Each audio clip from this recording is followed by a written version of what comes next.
अल्लाह ने रमज़ान के आखिरी अशरे को पिछले 2 अशरों पे अल्लाह ने फजीलत दी है कि रमज़ान के आखिरी अशरे में इबादत का सवाब बकिया 2 अशरों से ज़्यादा है। यही वजह है कि आप सल्लल्लाहु अलैहि वसल्लम रमज़ान के आखिरी अशरे में शद्द मिज़रहु, अम्मी आयशा रज़ी अल्लाह ताला अन्हा फरमाती है, तहबंद कस लिया करते थे। ये किनाया है इबादत से कि बिल्कुल पूरी पूरी रात आप सल्लल्लाहु अलैहि वसल्लम इबादत किया करते थे। और कमाल की बात यह है कि रमज़ान के आखिरी अशरे की जो 10 रातें हैं या 9 रातें हैं, इनमें भी फिर अल्लाह ने 9 को बराबर नहीं करार दिया, बल्कि इनमें एक रात ऐसी अल्लाह ने बनाई जो पूरे रमज़ान की तमाम रातों से अफजल और पूरे साल की तमाम रातों से अफजल, और उसका नाम भी अल्लाह ने खुद मुतय्यन किया कि उसका नाम है लैलतुल क़द्र। क़द्र का मतलब मर्तबे वाली, क़द्र व मंजिलत वाली, ऊंचे मकाम वाली रात।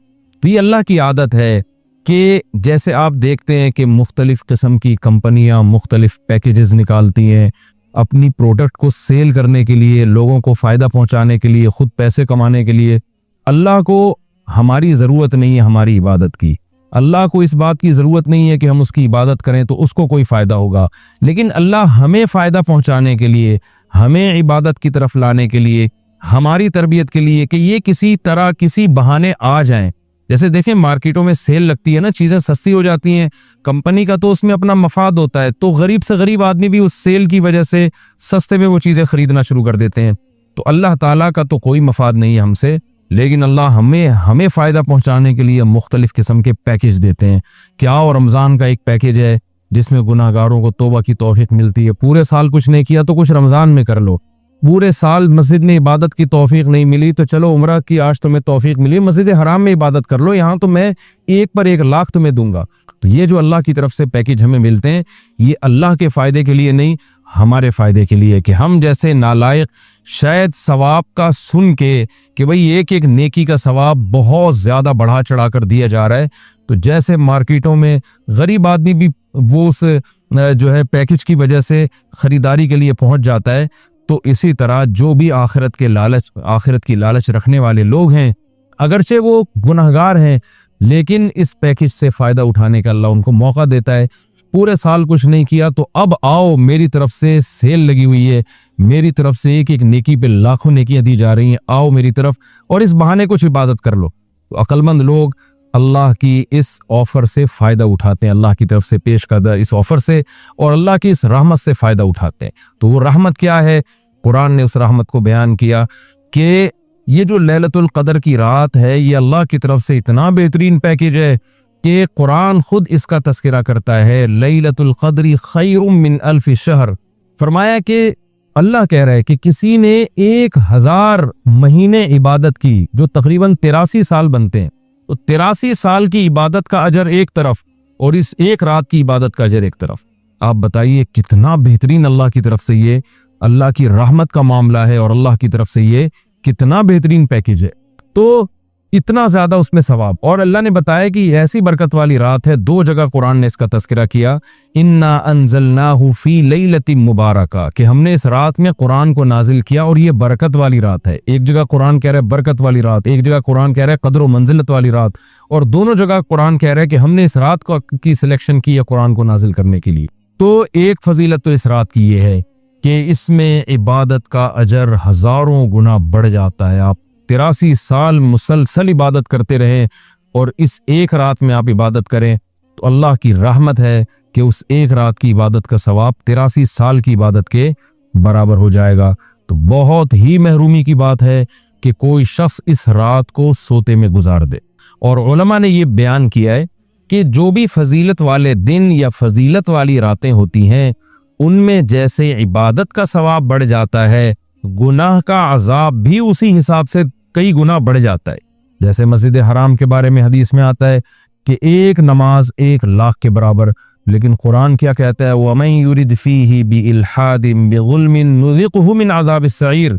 मस्जिद हराम में जुल्म और गुनाह का कोई भी मासियत जो है, गुनाह है, उसका अजाब भी कई गुना बढ़ जाता है। इसलिए उलमा कहते हैं कि मस्जिद हराम में एक जुर्म वो 1 लाख जुर्मों के बराबर है। मस्जिद हराम में एक चोरी 1 लाख चोरियों के बराबर है। मस्जिद हराम में एक झूठ 1 लाख दफा झूठ बोलने के बराबर है। तो सिर्फ नेकी का सवाब नहीं बढ़ता, गुनाह का अजाब भी बढ़ जाता है। इसी तरह उलमा कहते हैं कि रमजान में जैसे नेकी का सवाब कई गुना बढ़ता है, गुनाह का अजाब भी कई गुना बढ़ता है। जैसे मस्जिद में नेकी का सवाब बढ़ गया, मस्जिद में अगर आप जुर्म करते हैं, गुनाह करते हैं, तो अजाब भी बढ़ेगा कि अल्लाह के घर में तुम गलत कैसे कर रहे हो। तो इसी तरह याद रखिए कि लैलतुल क़द्र में 3 किस्म के लोग हैं। एक तो वो लोग जो इबादत करके इस रात को कीमती बनाते हैं और 83 साल की इबादत अपने खाते में, अपने अमाल नामे में डाल लेते हैं। एक वो लोग हैं जो महरूम होते हैं, पूरी रात सोते रहते हैं, लेकिन वो भी खुशकिस्मत हैं कि चलो ईशा की नमाज जमात से पढ़ी, फजर की जमात से पढ़ी, किसी दर्जे में उनको भी सवाब मिल गया, तरावी की कुछ रकतें पढ़ ली जितनी अल्लाह ने तौफीक दी। ये वो लोग हैं जिन्होंने इस रात को बहुत हद तक ज़ाया कर दिया, लेकिन खसारे वाला काम इन्होंने नहीं किया। खसारे वाले वो लोग हैं जो इस रात में भी गुनाह नहीं छोड़ते, ड्रामे देख रहे हैं, फिल्में देख रहे हैं, गीबतें कर रहे हैं और ईशा की नमाज जमात से नहीं पढ़ रहे, गुनाह कर रहे हैं, फजर की नमाज जमात से नहीं पढ़ रहे। तो ये बदबख्त लोग हैं। तो खूब याद रखिए कि लैलतुल क़द्र में जैसे इबादत का सवाब बढ़ता है, ऐसे ही गुनाह का अजाब भी कई गुना ज्यादा बढ़ जाता है। और यही हिकमत है, उलमा बयान करते हैं कि रसूलुल्लाह सल्लल्लाहु अलैहि वसल्लम ने हमें यकीनी तौर पर लैलतुल क़द्र की रात मुतय्यन करके नहीं बताई। आपने ये फरमाया कि ताक रातों में तलाश करो, आखिरी अशरे में तलाश करो। वो रात स्पेसिफिक मुतय्यन नहीं की। उसमें यही हिकमत उलमा बयान करते हैं कि अगर वो रात मुतय्यन कर दी जाती और फिर इसमें उस रात में कोई पूरी रात सो के ज़ाया करता तो अल्लाह की उस पर हुज्जत ताम हो जाती। अल्लाह कहते तुझे तो पता था कि आज लैलतुल क़द्र की रात है, तूने आज गुनाह कैसे किया, तूने इस रात को ज़ाया कैसे किया, तो और ज़्यादा अजाब आ सकता था। ऐसा ना होता कि दुनिया में ही अजाब आ जाता। तो इसलिए अल्लाह ने इसको मख्फी कर दिया कि थोड़ा सा कन्फ्यूजन में डाल दिया कि ताकि उसमें अगर कोई उस रात को ज़ाया करता है तो उसको यकीनी तौर पर अफसोस ना हो कि हो सकता है वो ये सोचे शायद आज की रात ना हो, बल्कि हो सकता है कल या परसों की रात लैलतुल क़द्र हो जाए। एक हिकमत तो उलमा ये बयान करते हैं। दूसरी हिकमत ये बयान करते हैं कि अगर लैलतुल क़द्र की रात मुतय्यन कर दी जाती और उस रात इत्तेफाक से कोई सोता रह जाता, बीमारी की वजह से इबादत ना कर पाता, तो फिर वो बकिया रातों में बिल्कुल भी इबादत ना करता। वो कहता लैलतुल क़द्र तो गुजर गई, अब मैं रात जाग के क्या करूंगा, असल जो अल्लाह की तरफ से रहमत वाला मामला था वो तो मैंने ज़ाया कर दिया। तो अल्लाह ने इस उम्मत पर एहसान किया कि बता दिया भाई आखिरी अशरा है और ताक रातों में इम्कान ज़्यादा है, ताकि कोई 21वीं रात को इबादत ना कर सके तो उसको ये ख्याल ना हो कि भाई अब लैलतुल क़द्र का चांस ही ख़त्म हो गया, भाई हो सकता है 22वीं हो सकता है 23वीं हो। तो इस लालच में, इस उम्मीद में वो 10 की 10 रातें इबादत करेगा।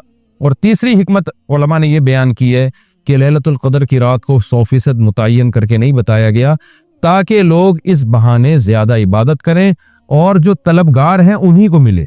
अब जो आखिरी 10 अशरे में यकीनी तौर पर पूरी इबादत करेगा उसके लिए तो लैलतुल क़द्र यकीनी है।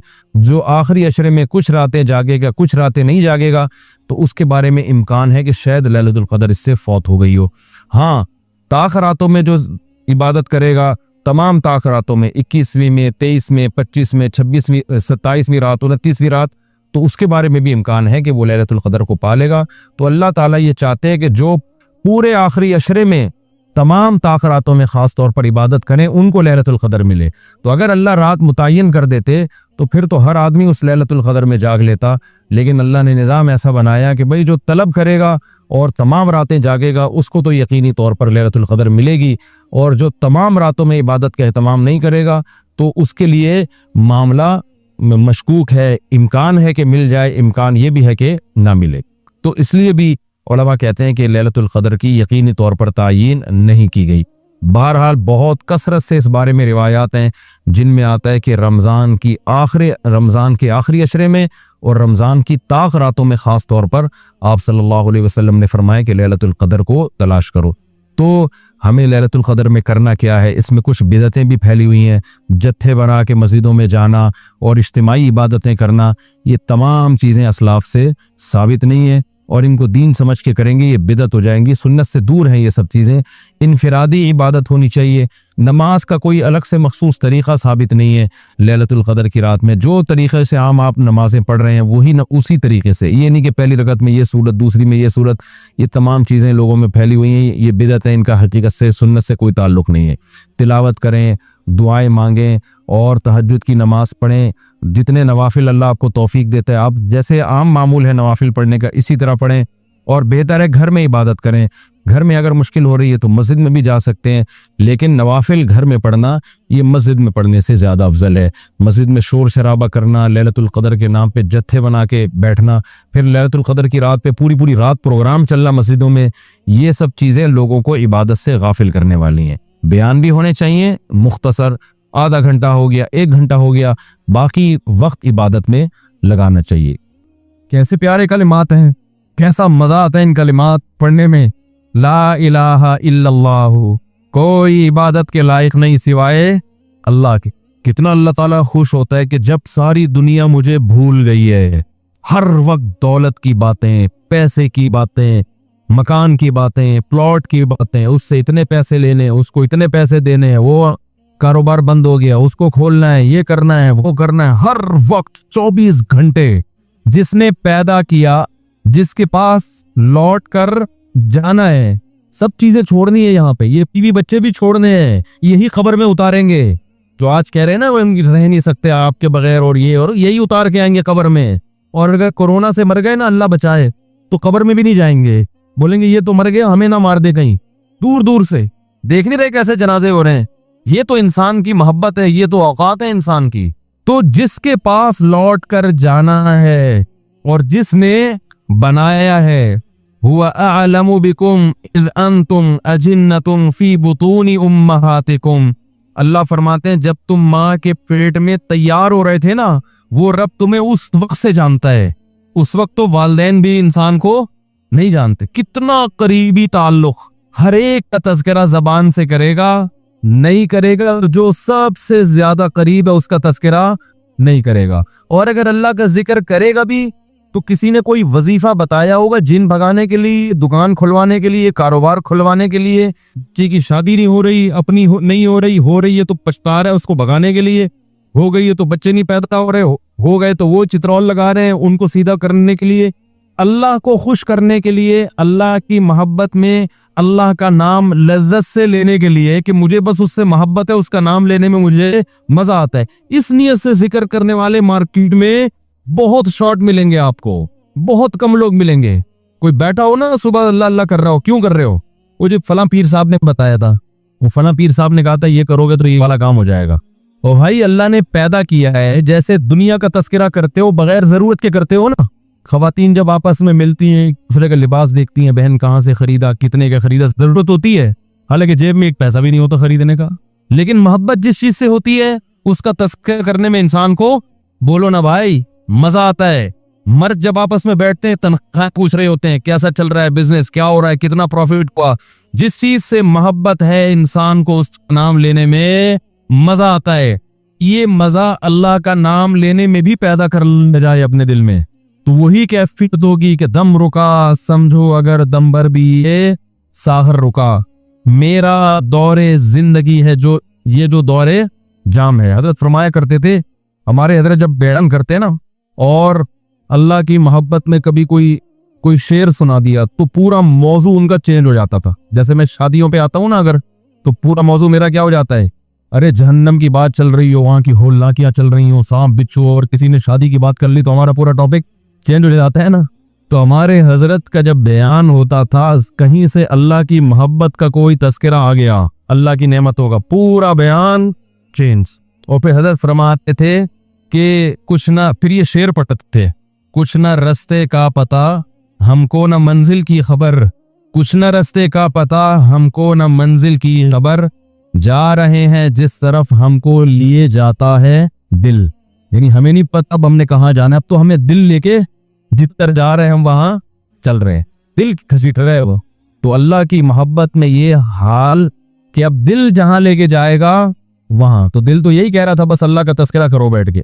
तो इसी तरह याद रखें, ये जो अहलुल्लाह जो दुआ मांगते हैं, ये दुनियादारों की आदत होती है, दुआ मांग रहे हैं कबूल नहीं हो रही, हम तो काम ही नहीं बन रहा, 20 साल से शादी कर रहे हैं, शादी नहीं हो रही, 20 साल से कारोबार की दुआ मांग रहे हैं, कारोबार नहीं मिल रहा, 25 साल से ये दुआ मांग रहे हैं, ये नहीं हो रही। ये दुनियादारों की आदत है। अहलुल्लाह कहते हैं दुआ मांगने की तौफीक मिल रही है, बस इससे बड़ी कोई नेमत नहीं है, कुछ ना मिले हमें। हजरत उमर रजी अल्लाह तआला अन्हु का कौल है ना कि मुझे इससे गरज नहीं है कि मेरी दुआएं कबूल हो रही हैं कि नहीं हो रही, मुझे इसकी फिक्र होती है कि दुआ मांगने की तौफीक मिल रही है कि नहीं मिल रही। अगर अल्लाह अपने सामने हाथ उठाकर दुआ मांगने की तौफीक दे रहा है कि इतनी बड़ी नेमत है कि इस नेमत के बाद मजीद हमें कुछ नहीं चाहिए, भाई अल्लाह तौफीक दे मेरे सामने हाथ उठा के मांगो, तो ये हर एक को थोड़ी मिलती है तौफीक। आज दुनिया में दुआएं मांगने वाले सबसे कम हैं, सबसे कम। एक तो मांगते नहीं, ऊपर से मांगते हैं तो ऐसे बददिली के साथ कि वो दिल ही नहीं लग रहा होता उनका, और फिर 2-4 दफा मांगे बोले कबूल, जाके देखें कबूल हुई है कि नहीं हुई है। रिस्क मांगे कि अल्लाह मुझे इसके हलाल कुशाद अता फरमा, उसके बाद बटवा निकाल के चेक कर रहे हों, यार कुछ भी नहीं आए, वैसे के वैसे ही है। कारोबार लॉकडाउन की वजह से ठप हुआ है, बिजनेस का बेड़ा गर्क हुआ है। तो भाई जो अहलुल्लाह है वो कहते हैं देखो जितना ताल्लुक दुआ के वक्त इंसान का अल्लाह के साथ होता है ना, इतना किसी और चीज में नहीं होता। बराह रास्त अल्लाह से अपनी जबान में मांग रहा है। भाई जिक्र में तो कम से कम इतना होता है कि तर्जमा नहीं आता तो पता ही नहीं होता क्या पढ़ रहा हूं मैं, लेकिन जब दुआ मांग रहा होता है तो बराह रास्त अल्लाह से ताल्लुक, ये तो बहुत गहरा ताल्लुक है। तो दुआओं में जान खत्म, दुआओं में लज्जत बोलो ना भाई खत्म। जब अल्लाह से ताल्लुक ही कमजोर पड़ता चला जाएगा तो भाई फिर जो अल्लाह को खुश करने के लिए जो आमाल अल्लाह ने बताए वो कहां से पूरे होंगे, वो तो हो ही नहीं सकते पूरे। तो इसलिए जिक्रुल्लाह को हल्का नहीं समझना चाहिए। मैं वो तर्जमा बता रहा था कि चौथे कलमे का ला इलाहा इल्लल्लाहु, कोई इबादत के लायक नहीं सिवाय उस अल्लाह के, लहुल मुल्क, उसी के लिए बादशाही है, वलहुल हम्द, तारीफ सिर्फ उसी के लिए। ये जो कहते हैं फला भी अच्छा, फला पैसा अच्छा, फला की गाड़ी अच्छी, फला की बिल्डिंग अच्छी, फला का प्लॉट अच्छा, बहरिया टाउन का मकान अच्छा, इस्लामाबाद की रिहाइश अच्छी, तो लहुल हम्द, अल्लाह तारीफ के काबिल सिर्फ कौन है? तो बाकी सब मिट्टी फना होने वाली चीजें। तो भाई बहरिया टाउन का जो मालिक है कल वो भी कब्र में उतरेगा। हम और आप किस खेत मूली हैं? 2-4 बंगले बन गए बहरिया टाउन में, 8-10 प्लॉट हो गए, वो आदमी तमीज से बात करना ही छोड़ देता है। बात बात पे बता रहा हूं, बहरिया टाउन में रिश्ता लेने भेजेगा, बहरिया टाउन में थॉट, तो रिश्ता लेने भेजने की फिर जरूरत नेट पे डाल दे, ठीक है ना? ऐसा ही है ना, रिश्ते खुद आएंगे, धक्के दे दे के आएंगे, हटो बे। आपके लिए वो जो लोग मुझे कह रहे थे रिश्ता तलाश कर रहे हैं मिल नहीं रहा, मैं कह रहा हूं तुम्हारी जेब में कुछ है ही नहीं तो रिश्ता कहां मिलेगा? कह रहे हैं इस्तिखारा भी निकाल लिया फिर भी नहीं मिल रहा। इस्तिखारा नहीं निकालो, पैसे निकाल, पैसे निकालोगे तो रिश्ता मिलेगा। और अगर पैसे पे नहीं है तो पैगाम भेजो, सब्र करो, अगर कोई कबूल करे ठीक है, नहीं करे तो सब्र करो। दुनिया मुसाफिर खाना है भाई, 4 शादियां करनी है, लेकिन जो जिस चीज की चाहत है जरूरी थोड़ी कि वो पूरी भी हो जाए। कोशिश करने का मैं मशवरा देता हूँ, शादी हो भी जाएगी इसकी कोई गारंटी नहीं है, और हो के निभा भी पाएंगे इसकी भी कोई गारंटी नहीं है। अब लैलतुल कद्र में शादी फिर शुरू हो गई, तो मसाइल यही चल रहे हैं ना। तो अल्लाह का क्या फरमाया कि लहुल मुल्क वलहुल हम्द, ए अल्लाह तेरे लिए ही बादशाही और उसी के लिए हम्द, युही व युमीत, इतना जबरदस्त कुदरत वाला कि जिसको चाहता है जिंदगी देता है और जिसको चाहता है मार देता है। हयात भी हमारी मर्जी से नहीं, पानी में इंसान बना के माँ के पेट से बाहर निकाल देता है। ये जिंदगी है, हम अपनी मर्जी से बने हैं, और ऐसे तसर्रुफ जाने का इरादा होगा नहीं लेकिन अल्लाह ले जाएगा। कैसी एड़ियां रगड़ो, ये जितने लोग दुनिया से गए हैं ये अपनी मर्जी से थोड़ी हैं। कैसे बड़े बड़े वडेरे होते हैं, कैसे बड़े बड़े पावरफुल ताकतवर लोग होते हैं, दुनिया उनके इशारों पे चलती है, लेकिन जब जाने का वक्त आता है पूरी एड़ी चोटी का जोर लगा लेते हैं, मगर मौत अपने शिकंजे गाड़ लेती है, छोड़ती नहीं है ना मौत। कैसे पटकती है मौत। अब ये जो कोरोना वायरस से इतने लोग मर गए, किसी को पता था कि मरेंगे? उनको अंदाजा था पहले से। तो युही व युमीत, इंसान अल्लाह की तारीफ में इल्कामात कहते हैं, अल्लाह वही है हयात देता है और वही जिंदगी देता है। वहुवा हय्युल ला यमूत, वो जिंदा है, उस पर कभी मौत नहीं आएगी। वहुवा अला कुल्लि शैइन कदीर, और वो हर चीज पर कुदरत रखता है। तो ये कलिमा 100 दफा तर्जमा सोच के, मफहूम सोच के, सिर्फ अल्लाह को खुश करने के लिए, इस नियत से कि अल्लाह की मोहब्बत की चिंगारी हमारे दिल में पैदा हो जाए, तो इरादा करते हो कि नहीं करते भाई? जिंदगी भर मामूल बनाओ, 100 दफा सुबह, 100 दफा शाम। शैतान क्या करेगा कि जब आप बैठोगे तो दिल नहीं लगेगा आपका, कहोगे मुफ्ती साहब ने तो कहा था दम रुका, समझो अगर दम भर भी है सागर रुका। जिक्रुल्लाह की तो ऐसी लज्जत है कि 1 मिनट के लिए जबान रुक गई तो हमारा दम घुट गया। हमारा तो पढ़ने में दम घुट रहा है, फुप्पी का फोन आ रहा है, मोबाइल बार बार उठा के चेक कर रहे हैं, यार किसका फोन। आजकल जिक्र कर रहे होते हैं ना, देखो तराबी में हर 2 रकत की बात बाज लोग चेक कर रहे होते हैं, कुछ आयत तो नहीं है, खाला का फोन है, पुप्पी का फोन है, फलाने का है, क्या है वो सब। तो वो तो इतनी टेंशन है आजकल जिक्र करना। आप कहेंगे मुफ्ती साहब ने फोन किया, मुफ्ती साहब ने बयान किया था कि दम रुका समझो, अगर दम भर भी ये सागर रुका तो आपका दिल नहीं लगेगा। तो छोड़ना नहीं है, दिल लगे या ना लगे, थोड़े दिनों के बाद इसकी लज्जत देखो, टेस्ट गेन करना पड़ता है ना। मुझे याद है जब ये ड्यू नई नई आई ना, तो पेप्सी वाले ड्यू फ्री में बांट रहे थे, क्योंकि पहली दफा ड्यू पीना ऐसे लगता है जैसे खांसी का शरबत पी रहे हैं। ऐसा ही था ना, लोग नहीं पी रहे थे, उन्होंने फ्री बांटी। हमारी कौम ऐसी है, फ्री में आप ब्लीच भी पिलाते हैं तो पी लेगी, भाई फ्री है ना, पैसे थोड़ी खर्च हो रहे हैं। तो लोगों ने फ्री में पीना शुरू करते करते उस टेस्ट की क्या हो गए, बोलो ना यार, आदत पड़ गई उसकी। तो लत लगानी पड़ती है, टेस्ट गेन करना पड़ता है। अभी कभी अल्लाह का नाम लिया ही नहीं है जिंदगी भर, लिया भी है तो ऐसे ही कव्वाली में लिया है, कव्वालियों में ले रहे हैं अल्लाह का नाम। तमीज बैठ के अल्लाह का नाम लेना, इसका भी एक टेस्ट है, क्योंकि गलत चीजों का टेस्ट इतना ज्यादा। देखो जो डब्बे के दूध के आदी होते हैं ना बच्चे, उनको आप भैंस का खालिस दूध पिलाओ, उल्टी कर देंगे वो, उनको उसमें से बदबू आ रही होती है। हालांकि वो बदबू नहीं बल्कि खुशबू होती है, भैंस के दूध में बदबू होती है, खुशबू होती है, खुशबू है। मैं सऊदीया गया ना, 2 महीने का वीजा था मेरा, तो 2 महीने मैंने भैंस दूध नहीं मिला, डब्बे का ही पीते रहे। हालांकि वो भी यही होता है, लेकिन एक प्रोसेस से गुजर के पता नहीं उसमें वो जायका ही नहीं था। जब मैं यहाँ आया, किचन में जाते ही मैंने जैसे ही दूध की देगची का ढक्कन हटाया है, जो खुशबू के झोंके आए हैं, मैंने कहा यार कैसा प्यारा दूध हमें अल्लाह ने दिया है। फौरन गिलास भर के पिया, इतना जायके वाला दूध है ये। तो जो डब्बे के दूध का आदी हो, उसे भैंस का दूध पहले 1 चम्मच पिलाओ, देखो उल्टी तो नहीं कर रहा, फिर 2 चम्मच, आहिस्ता आहिस्ता आहिस्ता आहिस्ता, फिर उसे ऐसा चस्का लगेगा कि डब्बे का उसको अच्छा नहीं लगेगा। जिस बच्चे को देसी घी खाने की आदत नहीं है, तो उसे आहिस्ता आहिस्ता देसी घी चटाना पड़ता है। थोड़े दिनों में देसी घी की लज्जत से मानूस हो जाएगा, फिर उसे ये दूसरा घी अच्छा नहीं लगेगा। और अब जैतून इतना खाते हैं, उन्हें जैतून न मिले तो मर जाएं। हमारे यहाँ जैतून किसी को खिलाओ, वो कहते ये क्या कड़वा। तो ऐसे याद रखो, इंसान अपनी जबान का जायका खराब कर देता है, तो अल्लाह का जिक्र करते करते करते करते क्या होगा, टेस्ट गेन हो जाएगा। आपको पता है जो आजान सुनने के आदी हैं, उनको यूरोप में, अमेरिका में बड़ी टेंशन होती है कि बहुत दिनों से आजान की आवाज नहीं सुनी, क्योंकि उनके कान इस टेस्ट के आदी हो चुके होते हैं। फजाओं में अल्लाह का नाम गूंजता हुआ सुनाई नहीं दे रहा। जब फजर के वक्त खामोशी होती है ना, कैसे मुख्तलिफ मस्जिदों से अल्लाह का नाम फजाओं में गूंजना शुरू, उधर से आवाज आती अल्लाहु अकबर अल्लाहु अकबर, उधर से आवाज आती अल्लाहु अकबर अल्लाहु अकबर, उधर से आवाज आती है। हम इस टेस्ट के आदी हो चुके हैं, हमें ये आवाज अगर ना आए तो हमारी तबीयत में बेसुकूनी होती है। हमारे कजन एक अमेरिका में, मैं वीडियो कॉल पे बात कर रहा था उनसे पे, तो मेरा घर तो मस्जिद के बिल्कुल ऊपर है, अजान की आवाज बहुत तेज आती है अल्हम्दुलिल्लाह। तो मैं जब बात कर रहा था, बात करते करते ईशा की अजान हो गई, तो वो अजान की आवाज उनको आई, कह रहे आज मैंने 10 साल के बाद बराह रास्त अजान की आवाज सुनी है। उनको सुकून मिल रहा था। तो भाई रोजाना ये कलमा, या सुभान अल्लाहि वल्हम्दुलिल्लाहि वला इलाहा इल्लल्लाहु वल्लाहु अकबर, ये तीसरा कलमा है, ये पढ़ ले सुबह बैठ के।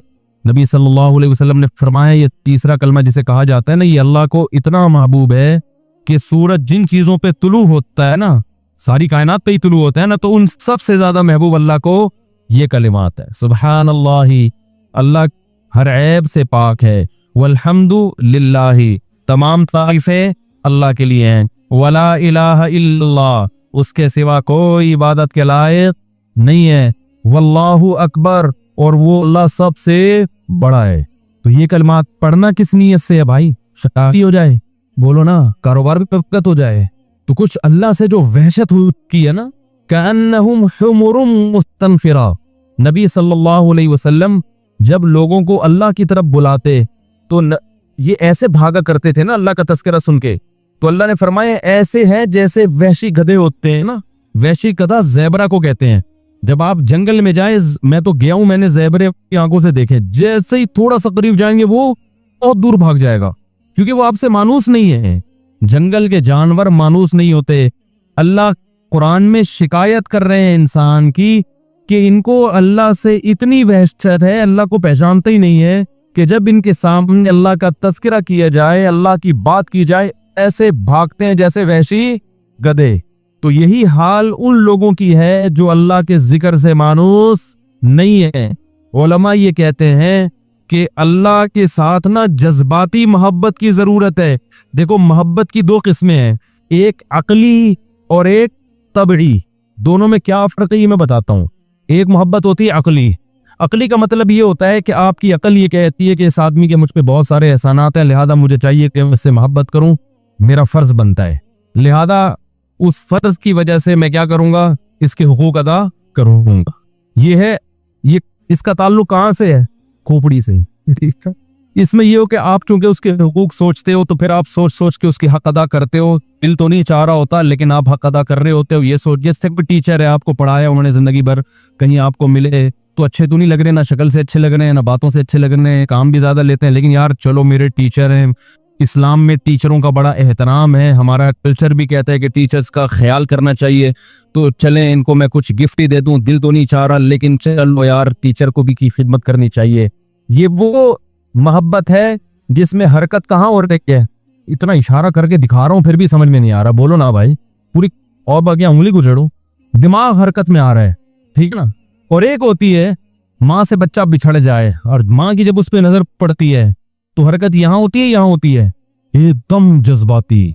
हालांकि माँ का बच्चे पर एहसान है या बच्चे का माँ पे एहसान है, उस बच्चे ने तो बच्चे तो माँ को टेंशन ही दे रहे होते हैं, उधर पोटी कर दी, उधर पेशाब कर दिया, उधर बिला वजह टैं टैं करना शुरू।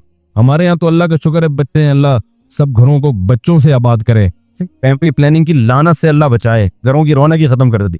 तो बच्चे जहां हंसते हैं वहां रोते भी हैं, और बच्चों ने टाइम मैनेजमेंट का कोई कोर्स नहीं किया। बहुत अखपल तरीके से हंसेंगे, अखपल तरीके से रोएंगे। हंसते भी ऐसे हैं कि नॉन स्टॉप, किसी की परवाह नहीं करते, तभी उनकी खिलखिलाहट अच्छी भी बहुत लगती है। हंसते हैं ना फुल स्पीड के साथ, बच्चों की हंसी देखकर कितना अच्छा लगता है। तो रोते भी इसी तरह हैं, वो नहीं देख रहे होते अब्बा सो रहे हैं, कोई नमाज पढ़ रहा है, कोई तरावी पढ़ रहा है, but time time time time शुरू। तो ये तो माँ का एहसान है, इसकी टैं टैं को बर्दाश्त करती है, उसके कज़ाए, उसकी गंदगियां साफ करती है, उसको टाइम पे खिलाती है, नहीं खाता घुसेड़ती है उसके मुंह में निवाले बना बना के। वो फिर भी जिद कर रहा होता है, चीजें उतार उतार के फेंक रहा होता है। लेकिन अब अक्ल ये कहती है कि बच्चे को माँ से नहीं बल्कि माँ को बच्चे से मोहब्बत होनी चाहिए। यही कहती है ना अक्ल, माँ को बच्चे से हो तो समझ में आ रही है, बच्चे को क्यों हो रही है माँ से? तो ये अकल से नहीं है, ये तबई है, ये नेचुरल है, इसका अकल से ताल्लुक। अगर अकल से बैठ के सोचोगे तो माँ कहेगी क्यों क्यों करूं, इसने मुझे क्या दिया है, इसने मुझ पर कौन सा एहसान किया है, खाता भी मुझसे, पिटता भी है सुबह शाम, वो फिर भी नहीं मानता। लेकिन वालिदैन जो औलाद से मोहब्बत करते हैं वो अकल की वजह से नहीं, किसकी वजह से? दिल के जज्बात, इस पे कंट्रोल नहीं है।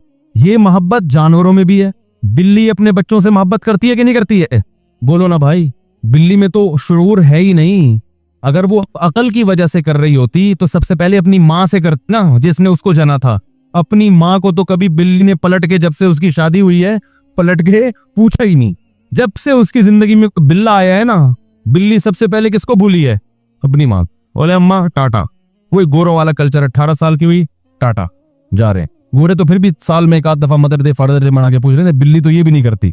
तो अकल की वजह से अगर बिल्ली मोहब्बत कर रही होती तो अपने अम्मा से करती। चलो बिल्ली का तो उसको पता नहीं कैफा कौन है मेरा, अम्मा का तो पता होता है ना। लेकिन ना ना ना ना ना, वो किसको तरजीह देती है? बच्चों को। ये है जज्बा, ये है तबई मोहब्बत। आज मुसलमान को अल्लाह से सिर्फ अकली मोहब्बत है, तबई और जज्बाती मोहब्बत नहीं है। अकली मोहब्बत से हुकूक अदा होते हैं मगर अदायगी का जज्बा नहीं होता। एक बस जुर्माना समझ के इंसान अदा कर रहा होता है। जैसे गवर्नमेंट को आप टैक्स देते हैं ना, दिल चाहता है देने का, टैक्सेशन को पैसे से खिला खिला के और कम करवा यार, इसको और कम करवा। दे तो देते हैं यार, अब क्या करें, हुकूमत से फायदे भी उठा रहे हैं तो टैक्स देना चाहिए, अखलाकी जुर्म है ना। इस तरह की कुछ सुन सुन के थोड़ा बहुत तो यार, इतना भी आदमी नहीं काटे यार, थोड़ा सा तो दे ही देना चाहिए। खुशी नहीं होती। लेकिन माँ जब अपने बच्चे पे खर्च करती है, उसका ये जज्बा होता है कि ये बच्चा खाए, उसे खर्च करने पे खुशी होगी। बाप अपनी औलाद पे जो खर्च करता है तो खर्च करने से खुशी होती है। बच्चा अगर नहीं खा रहा ना तो बाप खुश नहीं होता, चलो मेरे पैसे बच गए। ऐसा होता है भाई, अब्बा ने आटा मंगवाया, होटल से पराठा मंगवाया, बच्चे से कहा खाओ, बच्चा कह मैं नहीं खा रहा, अब्बा कह चलो पराठे के पैसे बच गए। अगर ऐसा ख्याल आ रहा है ना तो ये या तो अब्बा नहीं है, ठीक है, या तो ये क्या अब्बा नहीं है, या ये इतना वक्त कंजूस है कि एक्स्ट्रा ऑर्डिनरी कोई अल्लाह ने एक मखलूक पैदा कर दी है। वरना बाप जब बच्चा खाता है तो पेट किसका भरता है? बाप का भरता है। ये है तबई मोहब्बत, जज्बाती मोहब्बत। हम अल्लाह के बारे में सुनते हैं, अकली मोहब्बत तो पैदा हो जाती है। अकल कहती है भाई अल्लाह की माननी चाहिए, नमाज पढ़नी चाहिए, अल्लाह का जिक्र करना चाहिए। जज्बाती पैदा नहीं होती। जज्बाती मोहब्बत पैदा करने के लिए कसरत से अल्लाह का नाम लेना पड़ता है, कसरत से। सूफिया कराम ना एक जिक्र बताते हैं, मैं नहीं सबको मशवरा दे रहा कि वो करें, उसका कुरान और सुन्नत से कोई सबूत नहीं है, सिर्फ इलाज के लिए। वो ये, हम जब हजरत से बैत हुए ना तो हजरत एक जिक्र बताया करते थे, ला इलाहा इल्लल्लाह, ऐसे फरमाए ला इलाहा में ऐसे गर्दन को यूं लेके जाना है, आप ना शुरू कर दें। पता चला सारे कल बैठे हाँ वो एक ड्रामा हो रहा है। मैं बता रहा हूँ कि जज्बाती मोहब्बत पैदा करने के लिए ना सूफिया कराम के पास कुछ टोटके भी हो रहे हैं। ला इलाहा में गर्दन यूं लेकर गए, उसमें तस्वुर किया कि ला का मतलब नहीं, इलाह का मतलब माबूद, कोई माबूद नहीं है। तो ये दिल में तस्वुर किया जाता है कि दिल से सब कुछ निकल रहा है, और फिर इल्लल्लाह का ना गर्दन से ऐसे चोट मारी जाती है दिल के ऊपर। इल्लल्लाह सिर्फ कौन है? अल्लाह। ला इलाहा इल्लल्लाह। ला इलाहा में गाड़ी, बंगला, बहरिया टाउन के बंगले और प्लॉट सारे आपने दिल से क्या करने हैं? जिस चीज में दिल अटका हुआ है ना, दुकान मेरी, मकान मेरा, प्रॉपर्टी मेरी, और बच्चों के लिए भी कुछ जरूर ज्यादा बाज लोग जज्बाती हो जाते हैं। भाई बच्चों की तरबियत की फिक्र करो, फ्यूचर बनाने की फिक्र करो, बन जाए ठीक है, नहीं बने तो भी ठीक है, ठेला लगा लेंगे, टमाटर बेच लेंगे, कोई इतनी बड़ी टेंशन लेने की जरूरत।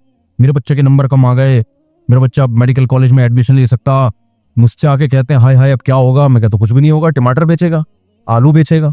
क्या मतलब, हम क्या टमाटर भी खवाएंगे अपने बच्चे को? तो भाई ये जो टमाटर बेचने वाले ये इंसान नहीं है, और भाई मर जाएंगे तो सब टमाटर वाले भी की वही खबर होगी जो एक ब्रिगेडियर कर्नल की होगी। बच्चे को अच्छा बनाने की कोशिश करो, टेंशन बोल लो ना, अच्छे से अच्छा बनाने की कोशिश करो अपने बच्चों को, टेंशन मत लो। बन गया ठीक है, नहीं बनना जन्नत में चला जाए, बस इसकी टेंशन होनी, इंसान का बच्चा बन जाए। तो जन्नत में जाने के लिए अल्लाह ने इतना आसान उसूल रखा कि इंसान का बच्चा बना दो, चला जाएगा। वो इंसान का बच्चा टमाटर वाला भी हो सकता है, रक्शे वाला भी हो सकता है, वो कोई सियासतदान भी हो सकता है। और इंसान का बच्चा नहीं बना तो भाई कुछ भी बन जाएगा, कारून से ज्यादा दौलत नहीं हो सकता, फिरौन से बड़ा ओहदा उसके पास नहीं हो सकता। समझ में आ रही है कि नहीं आ रही है? तो इंसान बनाने पर ज्यादा फोकस करो, और उसमें भी शरीयत ने कहा इत्तेदाल से इंसान बनाने की भी कोशिश करो। जरूरी नहीं कि इंसान का बच्चा भी बने। हमने बड़े बड़े उलमा को देखा है, बहुत मेहनत की बच्चों पे, बच्चे बिगड़ गए। नूह अलैहिस्सलाम से ज्यादा तबलीग किसकी मुअस्सिर होगी? 1000 साल तबलीग की, मगर अपने बच्चे पे असर नहीं हुआ। सामने तूफान है और कह रहे कि आ जाते नहीं, और वहीं उनके सामने डूब के हलाक हुआ है। तो इससे इन सब वाकयात से पता चलता है कि तरबियत की कोशिश करनी है, टेंशन लेने का, ये जुमला याद रख ले, टेंशन लेने का नहीं है। बड़ा अच्छा जो, आधी टेंशन इसी से खत्म हो जाएगी। बीवी जब कह रही हो ना ये बच्चा सुधर नहीं रहा, इंसान का क्या है, जैसे खवातीन कर रही होती है, मैं तो सर फाड़ दूंगी अपना, इसका भी सर फोड़ दूंगी, अपना भी फोड़ दूंगी, ऐसे कह रही होती है। देखो वो लोग टेंशन लेने का नहीं, चरसी बन जाएगा ना, अल्लाह ना करे कोई बन जाए, मिसाल है वो। भाई क्या हो जाएगा? हम कोशिश कर रहे हैं कि इंसान का बच्चा बने। बच्चे को आराम से समझाओ, बिठाओ, प्यार मोहब्बत दो, अच्छा माहौल तबलीग में भेजो उसको, ठीक है ना, अच्छा माहौल देने की कोशिश करो। आगे ठीक है नहीं आया, अल्लाह हमारे बस में जो था हमने कर लिया है, अब खुद भी तो उसकी है ना। अल्लाह ने जन्नत जहन्नम भी तो रखी है, क्योंकि खुद अगर माँ बाप को इतना कंट्रोल होता तो फिर जन्नत में क्यों जाता? वो तो माँ बाप कहते अल्लाह हमने इसको जबरदस्ती जन्नती बनाया था। तो बच्चे की अपनी भी तो सोच होती है ना, कि वो खुद भी तो, उसके पास दो रास्ते होते हैं, एक उसके वालिदैन अच्छा रास्ता बता रहे हैं और एक दोस्त अहबाब बुरा, तो उसकी भी तो आजमाइश है। कोई आजमाइश में पूरा उतरता है, माँ बाप के कहने पे जन्नत में चला जाता है, कोई माँ बाप की नहीं सुनता और कहाँ चला जाता है? जहन्नम में। कुरान ने बयान किया वल्लज़ी क़ाल लिवालिदैहि उफ़्फ़िल लकुमा अतईदानीनी अन उख़रज वक़द ख़लक़िल क़ुरून मिन क़ब्ली। कुरान ने बयान किया ऐसी बदबख्त औलादे भी हैं कि वालिदैन मुसलमान हैं, समझा रहे हैं कि हमारे तुझ पर एहसानात हैं, मान ले, सीधे रास्ते पे आ जा। तो कुरान कह रहा है बच्चा वालिदैन को ताना दे रहा है तुम्हारे ऊपर तुफ है। वालिदैन को क्या कह रहा है? वालिदैन को बुरा वाला कह रहा है, अता इदानी अन उखरज, तुम ये कहते हो कि मैं मर के हड्डियां होके खत्म होके दोबारा जिंदा हो जाऊंगा। ऐसा नहीं हो सकता। जो एथियस लोग हैं जिनके वालिदैन मुसलमान हैं, वो बच्चे अपने वालिदैन को ऐसे ही ताने देते हैं। तो वो कह रहे कितने लोग मर गए आज तक कोई जिंदा नहीं हुआ, हम कहां से जिंदा होंगे। तो ऐसे बदतमीज औलादों का भी कुरान में अल्लाह ने जिक्र किया है। तो इसलिए बच्चे की तरबियत की कोशिश, नतीजा किस पे? अल्लाह पे। बन जाए ठीक है, नहीं बने ऐसी की तैसी। टेंशन लेने का बोलो भाई नहीं। आज दुनिया की मोहब्बत है, इसलिए चाहते मेरा बच्चा लाजमी डॉक्टर बने, इंजीनियर बने, पढ़वा रहे हैं गन पॉइंट पे उसको। बन जाए बहुत अच्छा है, नहीं बने तो भाई दुनिया मुसाफिर खाना है, खत्म हो जाएगी। तो क्या कह रहा था मैं, ये जो बात आई कहां से, ये बात कहां से आई? बच्चों की मजमून लेके चल रहा था मैं। हाँ, मैं ये कह रहा था कि जब ला इलाहा इल्लल्लाह हजरत हमारे बताते थे ना जिक्र का, ला इलाहा इल्लल्लाह, ला इलाहा में गर्दन इधर लेकर गए, दिल से अल्लाह के अलावा सब कुछ बोलो भाई निकल के। तो हजरत फरमाते थे जिस जिसकी मोहब्बत है ना, जिसकी वजह से इंसान अल्लाह को नाराज कर रहा है, उन तमाम को तसव्वुर करो कि दिल से निकाल के बाहर, किक आउट। उसमें आप क्या निकालेंगे? बहरिया टाउन का प्लॉट। ला इलाहा, माबूद से यहां आप मुराद ले लें महबूब। सबसे ज्यादा मोहब्बत किससे की जाती है? माबूद से ना। तो एक तो हकीकी माबूद है, वो तो अल्लाह ही है, लेकिन आज बहुत सारे मजाजी माबूद भी हैं। कुरान कह रहे लोगों ने ख्वाहिशात को भी खुदा बनाया हुआ है। अफराइता मन इत्तखज़ा इलाहहु हवाहु, अल्लाह फरमाते हैं बहुत से लोग ऐसे हैं जिनका माबूद उनकी ख्वाहिशात होती हैं, जिनका इलाह क्या होती हैं? बोलो ना, ख्वाहिशात। तो वो ख्वाहिशात किसी से हराम इश्क है, वो दौलत में दिल अटका हुआ है, प्लॉटों में अटका हुआ है। तो ला इलाहा में तसव्वुर क्या करना है? सब निकाल के बाहर, अपनी दुकान भी, अपना मकान भी, थोड़ी देर के लिए तो दिल से निकालो ना, सब निकाल के क्या है? बाहर। बाप को इश्काल हो गया, जब सभी बाहर निकाल दिया तो दुकान तो गई। बोल लो ना यार, कौन बैठेगा फिर सुबह दुकान पे? अरे जब दिल से सभी को निकाल दिया, प्लॉट भी निकाल दिए, बहरिया टाउन में इतनी मुश्किल से किस्तें अभी पूरी नहीं हुई थी। पता नहीं आजकल बहरिया टाउन के हालात क्या चल रहे हैं। हो सकता है आप कहें कि बहरिया टाउन तो वैसे ही लेने गया हुआ है, वही लेने जो तो मुझे नहीं पता क्या हालात चल रहे हैं, लेकिन आपको ये ख्याल होगा कि जब सभी को खींच के बाहर निकाल दिया तो फिर दुकान पे बैठने का दिल तो चाहेगा ही नहीं, बीवी को मोहब्बत देने का भी दिल नहीं चाहेगा, क्योंकि ला इलाहा में जब सभी आ गए सिवाय अल्लाह के, तो बेगम भी मार्केट से क्या हो गई? शॉर्ट, बच्चे भी शॉर्ट, सब कुछ निकाल के बाहर फेंक दिया। और इल्लल्लाह को जोर से ना ऐसे तसव्वुर जैसे दिल पे चोट लग रही है। इल्लल्लाह आप लोग ये करना ना शुरू कर दें कि नए बिदत का आगाज हो जाएगा। ये ट्रेनिंग दी जाती है, ये कोई सुन्नत अमल नहीं है, सिर्फ अल्लाह का ध्यान बिठाने के लिए अहलुल्लाह ये जिक्र करवाते हैं। इसको शगल कहा जाता है तसव्वुफ की इस्तिलाह में, अज़कार और अशगाल।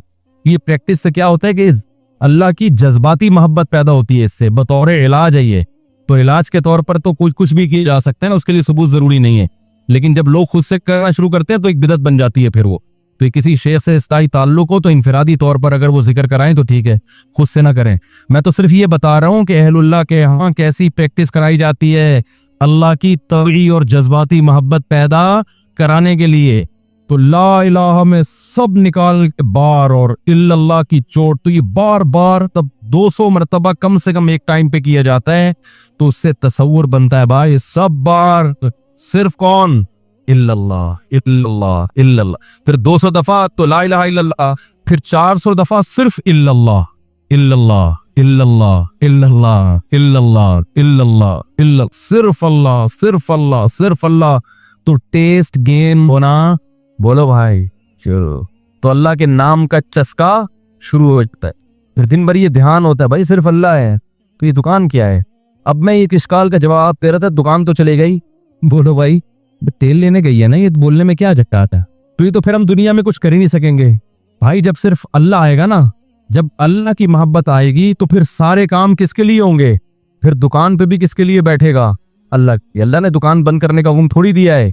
ईमानदार ताजिर क़यामत के दिन पैगंबरों के साथ होगा। हजरत अबू बकर तिजारत करते थे अल्लाह को खुश करने के लिए, मुगीरा इब्न शुअबा तिजारत करते थे अल्लाह को खुश करने के लिए, हजरत उस्मान गनी तिजारत करते थे अल्लाह को खुश करने के लिए। हमारे यहाँ जामिअतुर रशीद में एक दफा कैलकुलेशन की गई, सहाबा इकराम में जो मालदार सहाबा थे ना, उनके पास पैसा कितना था। हजरत अबू बकर के बारे में कैलकुलेशन थी 5 अरब रुपए पाकिस्तानी आजकल के एतबार से, ये उनका सरमाया था आज की कीमत के एतबार से। और बास सहाबा के अरबों डॉलर के हिसाब से उनके पास सरमाए थे। तो ये तिजारत से है ना, तो इसलिए पैसा कमाना मना नहीं है, पैसे को बाप बनाना मना है। आज पैसे को बाप क्या खुदा बनाया हुआ है। बहरिया टाउन में प्लॉट खरीदना बुरा नहीं है, बहरिया टाउन को सर पे बिठा लेना, उसको अपना बाप बना लेना, ये हराम है, ये नाजायज है। आज पैसा जेब में नहीं रखते, सर पे रखते हैं बाप बना के। कहते हैं ना मजबूरी में गधे को भी बाप बनाना पड़ता है, लोग मिसाल मशहूर है ना। तो भाई जैसे गधे को बाप बनाना बुरी चीज है, ऐसे पैसे को, ये सब मिट्टी है। ये जो नोट है ना करेंसी के तगड़े कड़क कड़क, कोई वैल्यू नहीं है।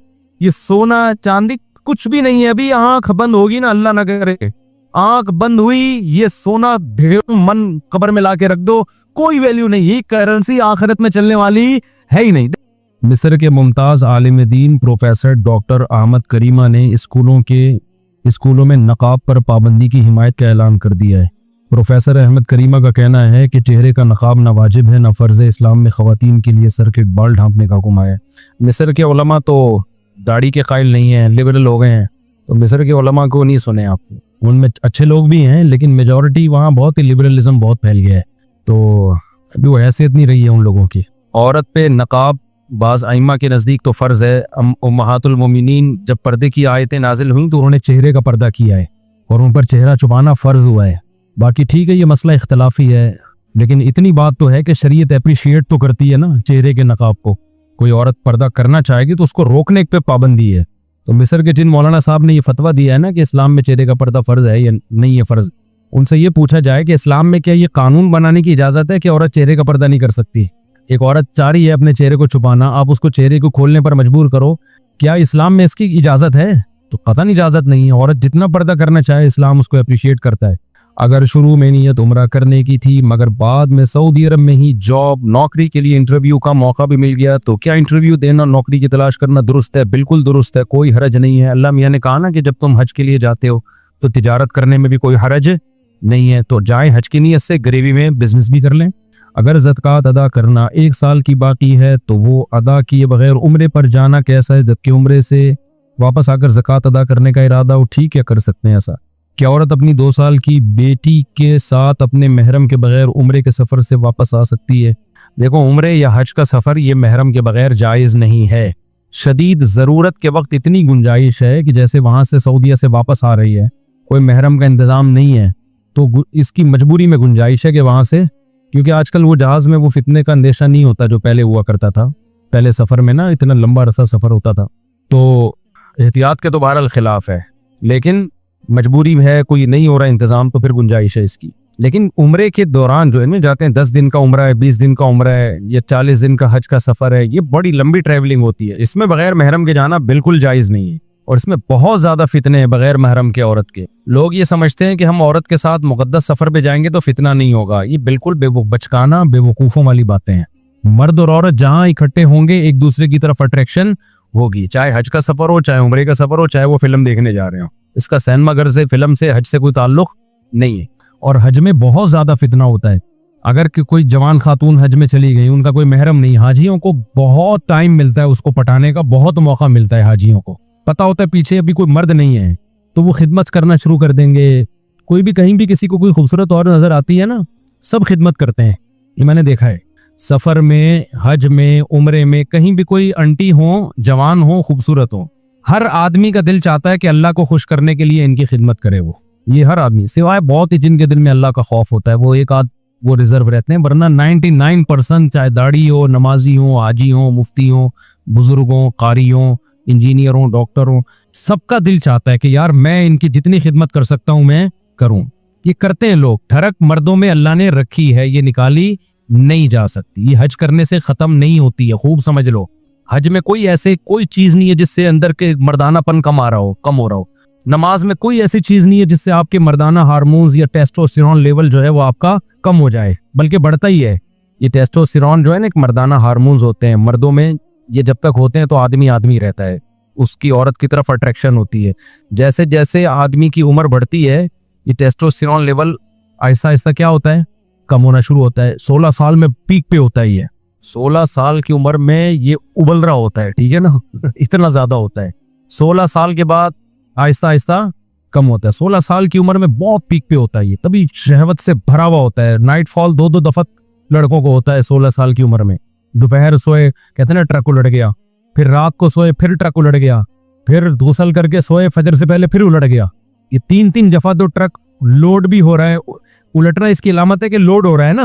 तो 30 साल में नाइटफॉल ना होने के बराबर है। जब 30 इयर्स इंसान की एज होती है ना तो वो ना होने के बराबर होता है, और 40 साल में बहुत कम हो जाता है, फिर तो बहुत ही ना, यानी मैरिड आदमी में तो यूं कहो कि होता ही नहीं है फिर उसको, इल्ला ये कि वो सफर में चला जाए कहीं बहुत दूर।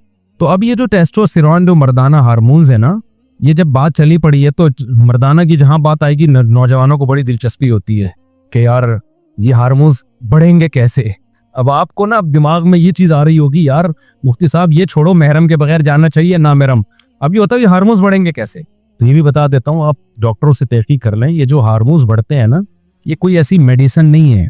आजकल लोग मर्दाना कुव्वत की दवाएं खा रहे होते हैं, ये खा लो, ये कुश्ता खा लो, ये पुश्ता खा लो। ओ भाई, नॉर्मल आपकी सेहत अच्छी होगी तो आप सब कुछ ठीक ठाक होगा। तो जब ओवरऑल सेहत खराब होती है तो आप पूरे खराब होना शुरू हो जाता है। तो ओवरऑल अपनी सेहत को अच्छा रखो। उसमें सबसे अहम चीज ये है, चीनी छोड़ दो, कुकिंग ऑयल बोलो भाई छोड़ दो। ये जो आप कुकिंग ऑयल खा रहे हो, पका पका की चीजें, ये क्या करो, छोड़ दो। चीनी क्या करो, आप ताकत बनाना चाहते हो खा के, खाने से नहीं बनेगी, कुछ चीजें छोड़नी पड़ेंगी। जब कुछ चीजें छोड़ोगे तो जो खा रहे होगे वो ठा करके बॉडी को लगेंगी। होता ही है कि हम जो मीठा ज्यादा खाते हैं ना, फोड़ते फाड़ते रहते हैं। रोटी में भी कार्बोहाइड्रेट बहुत ज्यादा है, चावल में भी बहुत ज्यादा है। जब ये देखो, ये जिम में जाते हैं, ये मेरी बात की तायद करेंगे। ये हमारे एक जमाने में इंग्लिश के टीचर थे ये, तो कुछ दिन मैंने इनसे इंग्लिश पढ़ी है, ये भी मेरी बात की तायद करेंगे। लेकिन आप डॉक्टरों से पूछ लें, वो तायद करेंगे ही। जब हम शुगर वाली चीजें ज्यादा खाते हैं ना, जो फुल कार्ब डाइट है, चावल, रोटी और अल्लाह वाला करे आलू मियाँ आप ज्यादा खाओगे ना, तो उससे होता ही है कि हमारी बॉडी का शुगर लेवल बढ़ता है। फिर इंसुलिन निकलती है उसको कंट्रोल करने के लिए। तो हमारी बॉडी सारा दिन शुगर ही के खिलाफ फाइट करती रहती है। जो बॉडी को और बहुत सारी चीजें चाहिए ना, कुछ जज्ब करे हमारी बॉडी में, आयरन जज्ब हो, जो बहुत सारे मिनरल्स हैं, विटामिन्स हैं, वो जगह नहीं बना पाते अपनी, समझते हो, वो जगह नहीं बना पाते। देखो इसकी मिसाल ऐसे है, जैसे लोग दूध पीते हैं ना नाश्ते के बाद। अब आपने 2 पराठे खा लिए, अब जब आप 2 पराठे खा के दूध पियोगे तो दूध आपकी बॉडी का हिस्सा बनेगा? वो तो पराठों से भर गई है ना बॉडी को, तो वो पराठे एडजस्ट होने में ही 6 घंटे लगा देगी वो, क्या ख्याल है, पराठे हजम होने में। तो वो बाकी चीजें थोड़ी उसको मौका मिलेगा। तभी आपने देखा होगा अक्सर हकीम लोग दवा बताते हैं जी सुबह निहार मुंह खानी है। वो क्यों बताते हैं? सुबह निहार मुंह आपका मैदा खाली होता है, वो कुव्वते जाजिबा उसमें होती है, जज्ब करने की ताकत और सलाहियत होती है। जो चीज डालेंगे वो ठा करके जज्ब करेगा। तभी इफ्तार में हम जो खाते हैं जुज़्वे बदन बन जाता है वो, क्योंकि मैदा खाली होता है और बॉडी में शुगर नहीं होती, हमारी शुगर की कमी होती है, तो वो बॉडी मांग रही होती है। तो जो डालेंगे ना बॉडी के अंदर खाएंगे वो जुज़्वे बदन बनेगा। अब जब आपने रोटी चावल अपनी खुराक में ज्यादा बनाया हुआ है, ज्यादा हिस्सा खा रहे हैं, तो शुगर को हजम करने में टाइम लगता है। इंसुलिन जो हम टुन हो जाते हैं ना मीठा खा के, आपने देखा होगा मीठा खा के हम टुन होते हैं ना, वो टुन होने की वजह ये भी है कि हमारी बॉडी को वर्क करना पड़ता है। तो बॉडी का सारा बोझ जो है वो शुगर को के लेवल को कंट्रोल करने में लग रहा होता है। उससे नुकसान ये होता है कि बॉडी को जो बहुत ज्यादा हमारे मिनरल्स चाहिए, जिंक हमारी बॉडी में उम्र के साथ साथ बहुत जल्दी से कम होती है, तेजी से कम होना शुरू होती है। तो ये मिनरल आहिस्ता आहिस्ता शार्ट होना शुरू होते हैं बॉडी से, और आप बुढ़ापे की तरफ बॉडी, एक तो बुढ़ापे की नेचुरल एज है, आजकल उस नेचुरल उम्र से पहले ही बुढ़े हो रहे हैं हम लोग।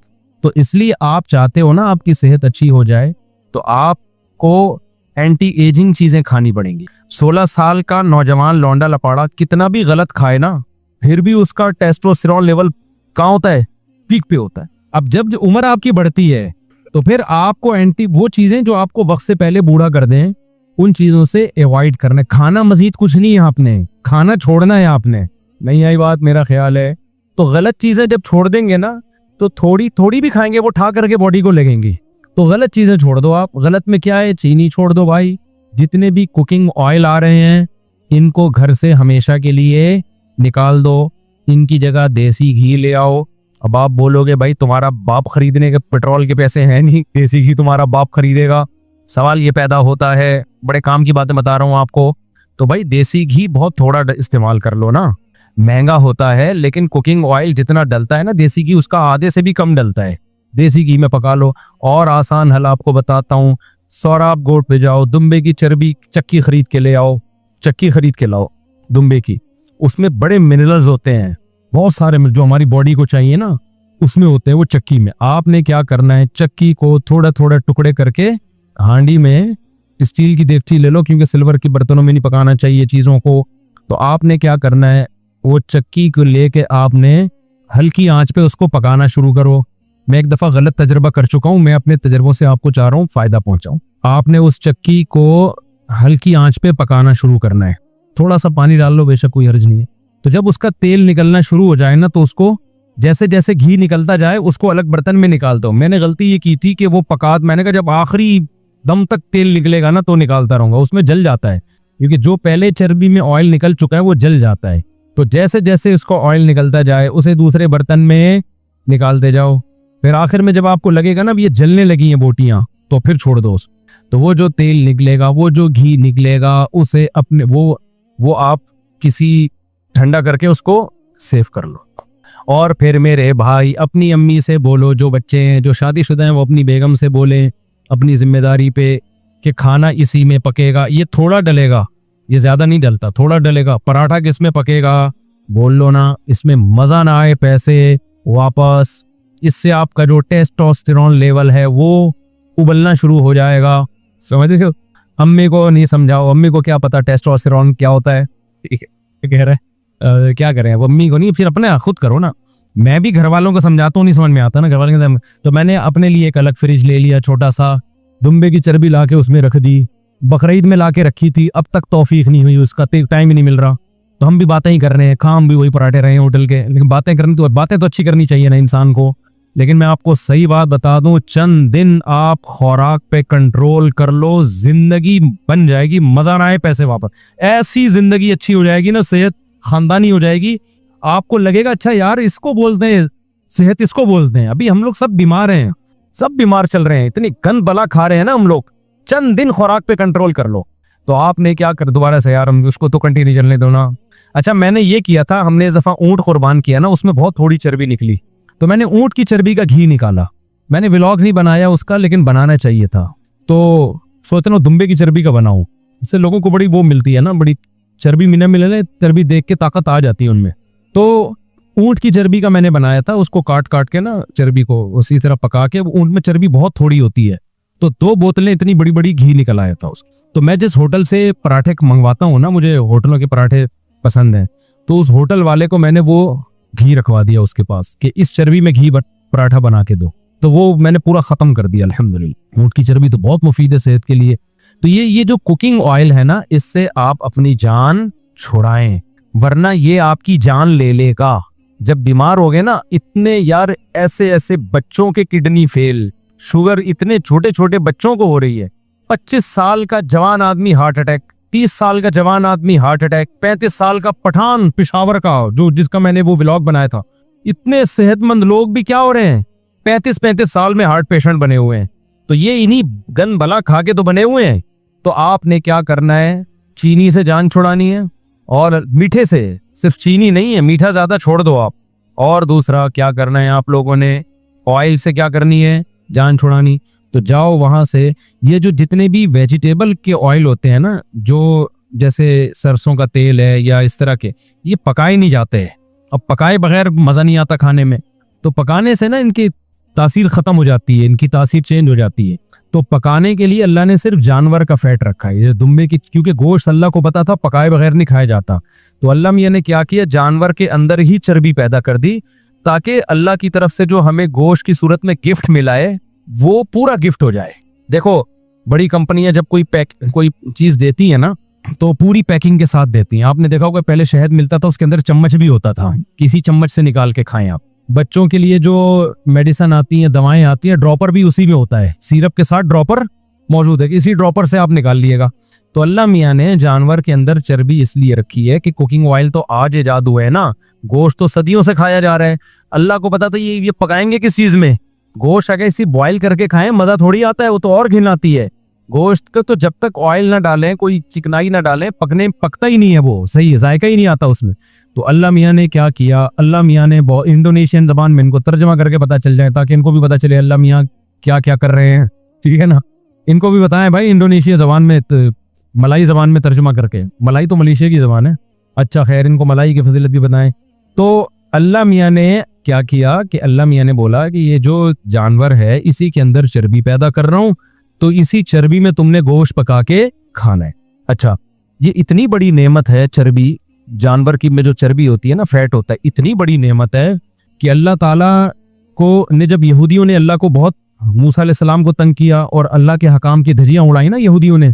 कुरान कहता है ना, जब भी हम पैगंबर भेजते तो ये मजाक उड़ाते थे। तो अल्लाह मियाँ ने यहूदियों से कहा कि तुम्हारी तौबा कबूल होगी उस वक्त के मैं तुम पे कुछ चीजें बतौर सजा के हराम कर रहा हूं। अब तुम्हारी तौबा तो कबूल होगी लेकिन दुनिया में सजा मिलेगी। तो अल्लाह मियाँ ने क्या कहा, यहूदियों पर जानवरों की चर्बी हराम कर दी। तो चर्बी जो हराम हुई है ये बहुत बड़ी नेमत थी जिससे अल्लाह ने यहूदियों को महरूम किया। वह हर्रमना अलैहिम शुहूमहुमा, अल्लाह कहते हैं हमने ऊंट की चर्बी, गाय की चर्बी इन पे हराम कर दी, जानवरों की चर्बी, कि गोश्त अब चर्बी में नहीं पकाना तुमने। तो आप मुझे बताओ, अगर ये जानवरों का जो फैट है ये इंसान के लिए नुकसानदेह होता तो अल्लाह इस नेमत को यहूदियों से छीनते है भाई। बल्कि अल्लाह, यहूदी कहते हैं अल्लाह तो हम पे इतना मेहरबान है, हम गुनाह कर रहे हैं और तूने हम पे चर्बी हराम कर दी ताकि हम फैट के बगैर गोश्त खाएं और लाइफ को क्या करें, इंजॉय करें। अल्लाह को पता था इस चर्बी में वो कुछ है जो गुनाहगारों के लिए सूटेबल नहीं है, मत खाओ, मजे की चीज है, तुम्हें पाबंदी है तुम पे खाने पे, समझते हो। इसका पता चलता है कुछ है इसमें। हमने क्या किया, हमसे कुछ ऐसे गुनाह हुए कि उन गुनाहों की वजह से अल्लाह ने कहा तुम पे ऐसे हराम करूंगा कि तुम्हें निदामत भी नहीं होगी। वो अल्लाह ताला ने ऐसा किया कि हमसे जब गुनाह हुए ना, तो अल्लाह ताला ने जो कुकिंग ऑयल वाली कंपनियां है ना, उनको कहा, अल्लाह मियां ने उनके दिल में ये बात डाली कि तुम लोग डब्बों वाला तेल निकालो मार्केट में, लोग खुद ब खुद ये जानवरों की चर्बी छोड़ के डब्बे पे सेट हो जाएंगे आके, और जानवरों की चर्बी कहेंगे स्मेल आ रही है, इससे क्या आ रही है, स्मेल आ रही, बेटा ये चर्बी हटा के गोश्त खाना। तो ये ज्यादा बड़ा हमसे कुछ गुनाह हुआ है कि यहूदियों पे तो अल्लाह ने हराम की, यहूदी उससे टेंशन में आए। हम खुश भी हैं कि हमने चर्बी से जान छुड़ा ली और हम डब्बों पे आके सेट हो गए। उसमें खर्चा भी ज्यादा हो रहा है, सेहतों की ऐसी की तैसी हो रही। मैं एक डॉक्टर से मिला हूं जो इस फील्ड के स्पेशलिस्ट हैं, इस फील्ड के खुराकों के स्पेशलिस्ट होते हैं ना, वो कहते हैं कि आज जो हमारी पाकिस्तानी कौम पैसा बचा रही है ना, इसलिए अच्छे वाले ऑयल नहीं ले रही कि कुकिंग ऑयल लेंगे, सस्ते होते हैं। आपको पता है इससे जो बीमारियां फैल रही हैं, उस बीमारियों पे पैसा 20 गुना ज्यादा खर्च हो रहा है। यानी अगर वो जैतून का ओरिजिनल तेल ले लेते या देसी घी ले लेते ना, बीमारियों पे इतना खर्च नहीं होता। तो पैसा इधर से बचा के कहाँ खर्च हो रहा है, उधर खर्च हो रहा है। तो लेकिन उस पर खुश हैं। अब एक आदमी को बीमार हो गया, वो डॉक्टर के पास जाके उसके 20 लाख रुपए खर्च हो गए, उस पर वो रोएगा नहीं, वो कहेगा ये तो मजबूरी है भाई कुदरत की तरफ से। अबे तो ये 20 लाख देसी घी पे खर्च कर लेता ना, 5 लाख खर्च होते और ये 15 लाख वो घी तेरे बोलते क्यों नहीं बचा लेता। समझते हो कि नहीं समझते हो। तो दो चीजों से सच्ची मुच्ची की जान छुड़ा लो। एक कुकिंग ऑयल मैंने नहीं अभी तक छुड़ाई है, कम कर दिया मैंने। सुबह सिर्फ पराठे फोड़ता हूँ क्योंकि वो ऊंट से जो घी निकाला था वो खत्म हो गया, देसी घी भी खत्म हो गया, गाय खत्म हो गई। वो हुआ ये कि हमारी जो गाय थी जिसका मैंने घी निकाला था, अब वो गाय के साथ ये मसला हुआ कि वो बेचारी बीमार हो गई। वो क्यों बीमार हुई, अभी ज्यादा बातें करूंगा, जिनका की वजह से बीमार हुई वो फिर नाराज होंगे। किसी की वजह से, वो किसी की गम में वो क्या हो गई, बीमार हो गई। तो उसके दूध कम हो गया। जब दूध कम हो गया तो खा ज्यादा रही थी, आउटपुट उसका, मुझे लगा एक दिन ये मुझे भी खा जाएगी। ये गाय इतना खाती है ना कि अगर वो दूध नहीं दे रही तो वो जायदादें खा जाती है, क्योंकि बांध के खिलाओ ना सुबह शाम, वो रोजाना हमारा खादिम इतने का चारा। मैंने कहा भाई ये तो मुझे खा जाएगी थोड़े दिनों में भाई। तो बीमार हो गई वो, मेरी गलती से बीमार हुई है। तो वो अब जनाब क्या हुआ कि वो हमने बेच दी है, इसलिए अब घी भी मार्केट से क्या हो गया, शार्ट हो गया। अब हमारे घर में कोई कहीं और से घी लो इत्मीनान नहीं होता, और घी लो तो हमारा खानदान इतना बड़ा है कि वो तो एक एक चम्मच भी नहीं आता। तो अपनी गाय का होना बहुत जरूरी है। तो दोबारा खरीदेंगे इंशाअल्लाह, सल्लु अला नबी। तो ऊंट की चर्बी हमने निकाली थी, वो हमने होटल वाले को दी। अब वो चर्बी खत्म हो गई तो दोबारा हम किस पे सेट हो गए, ऑयल पे सेट हो गए, तो मैं निकालूंगा अपने आप को इस ऑयल से इंशाल्लाह। दोबारा मैं कुछ, अभी सोराबकोट जाने का टाइम नहीं मिल रहा, और जो दुम्बे की चर्बी बकरीद की अब तक पड़ी हुई है फ्रीजर में, वो इंशाल्लाह मुझे दोबारा याद आया, उसको निकाल के घी निकालता हूँ उसका, वो बहुत मजे का होता है। आप ये ना समझो, अच्छा किसी को बताए बगैर खिलाओ कि ये चर्बी है, बताए बगैर खिलाओ, वो बड़ी तारीफ करेगा, यार ये तो बड़ा खुशबूदार घी है, कहाँ से लिया। जैसे ही आपने बता दिया ना ये ऊंट की चर्बी है, उल्टी कर देगा वो। एक दिमाग खराब हो चुका है, कहा ये दुम्बे की चर्बी है। ओहो यार, मैं तभी तो कहूँ ये क्या है, अजीब अजीब सा हो रहा है यार, मुझे क्या खिला दिया। ये होता है प्रोपेगेंडा। जब किसी चीज के खिलाफ, जैसे बच्चों को ना देसी घी से आजकल स्मेल आती है, हालांकि वो खुशबू होती है, उसके लिए तो तरसते हैं हम कि यार देसी घी में वो खुशबू आ रही है कि नहीं आ रही है। और आजकल के बच्चे उसको क्या कहते हैं, अम्मी इसमें स्मेल आ रही है, ठीक है ना, स्मेल आ रही है इसमें। दिमाग खराब हो गया मेरे भाई, जो खुशबू थी उसको आप क्या कह रहे हो, स्मेल कह रहे हो। तो जल्दी जल्दी मैं बता दूं आपने क्या करना है। मैं ना अब सेहत की चीजों को लेकर आऊं मैं, ओवरऑल तो आप जो डॉक्टर से ही राब्ता करेंगे, लेकिन कुछ तो बुनियादी चीजें हैं। लोग बहुत डरते हैं कि हम ही नहीं कर सकते। मैं तो अभी मैंने आज सारा दिन बैठ के खशखाश कूटी है, सारा दिन तो नहीं कहना चाहिए, 2 घंटे खशखाश को मैंने क्या किया है, बोलते क्यों नहीं, कूटा है बैठ के 2 घंटे। इतना मेरे पास टाइम है नहीं, आज निकाला है मैंने, बहुत दिनों से पड़ी हुई थी। वजह उसकी है कि आपको अपनी सेहत का ख्याल करना है। तो खशखाश जो है ना, खशखाश को आप कूटें, एक बहुत बड़े माहिर हकीम है, उन्होंने मुझे नुस्खा बताया था और ये बहुत फायदेमंद है। खशखाश को आप कूट के ना उसका दूध निकालें, वो निचोड़ते हैं ना, दूध निकलता है उसका। अब मैं पूरा नहीं बता रहा नुस्खा कि मुझे चिबला हकीम समझना शुरू कर दें आप लोग। और नारियल का पानी निकालो आप, और पिस्ता और ये बादाम शदाम, ये 2-4 चीजें ये अपने खर्चे पे खा लिया करो, ज्यादा फ्री होने की जरूरत नहीं है। इसमें यहाँ मैं रेसिपीज नहीं बताऊंगा। तो अच्छा एक रेसिपी मैं बता देता हूँ, जो बहुत ही बारीक लौंडे लपाड़े हैं ना कराची के गुटके वाले, उनके लिए अभी बताऊंगा तो बात बहुत लंबी हो जाएगी। उनके लिए मैं एक रेसिपी बताऊंगा देसी, क्योंकि वो तजर्बा है, वो कुछ मेवा जात हैं, वो मैं बना के बताऊंगा इंशाल्लाह।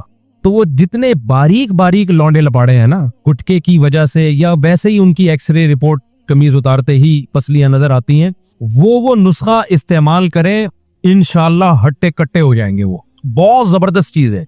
वो मुझे बताई थी जब मैं 18 साल का, मैं बहुत बारीक था, बहुत बारीक। तो मुझे एक हकीम ने बताई थी वो, और वो उसमें कोई नुकसानदेह चीज नहीं है, बहुत जबरदस्त चीज है वो। बहुत सेहत अच्छी हो जाएगी, बाल घने हो जाएंगे आपके स्किन बड़ी जबरदस्त हो जाएगी, और जो है आपका दिमाग बहुत मुअत्तर हो जाएगा। तो वो कभी रेसिपी इंशाल्लाह बताऊंगा मैं। वो व्लॉगिंग, ये चीजें हमने व्लॉगिंग के लिए, ताकि हमारा मजहबी चैनल जो है ना वो खराब ना हो उन चीजों, ठीक है ना। अब मजहबी चैनल में हमारे जनाब तकरीरें आ रही हैं ये, और फिर देसी घी बनाने का तरीका भी आ रहा है, तो अच्छा नहीं लगता। हमने कहा यार ये चीजें इस चैनल से अलग करो, देसी घी भी। तो खैर, तो आपने क्या करना है, चर्बी को पिघला के घी निकाल लो, ठीक है ना। सोराबकोट जाओ, वहां से दुबई की खाली चर्बी भी मिल जाती है, तो चर्बी को पका लो आप, ऐसा बेहतरीन। और फिर किसी को बताओ नहीं कि चर्बी है, खिला दो उसको, खाता रहेगा, उसको पता ही नहीं होगा कि ये चर्बी खा रहा हूं मैं, ज्यादा मजा आएगा उसको खाने में।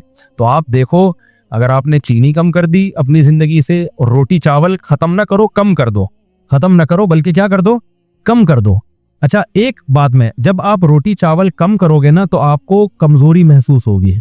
मुझे इस सवाल का कहीं जवाब नहीं मिलता था कि यार हम जब रोटी चावल कम खाते हैं तो वीकनेस महसूस होती है, कमजोरी महसूस होती है, ऐसा लगता है कि जिस्म में कमी है। तो फिर हम दोबारा खाना शुरू कर देते हैं कि हम अपने आप को कमजोर क्यों करें। फिर मुझे एक डॉक्टर के पास से इसका जवाब मिला। मैंने बीबीसी का जो मेडिकल साइंस का पेज है उस पर भी देखा ही है।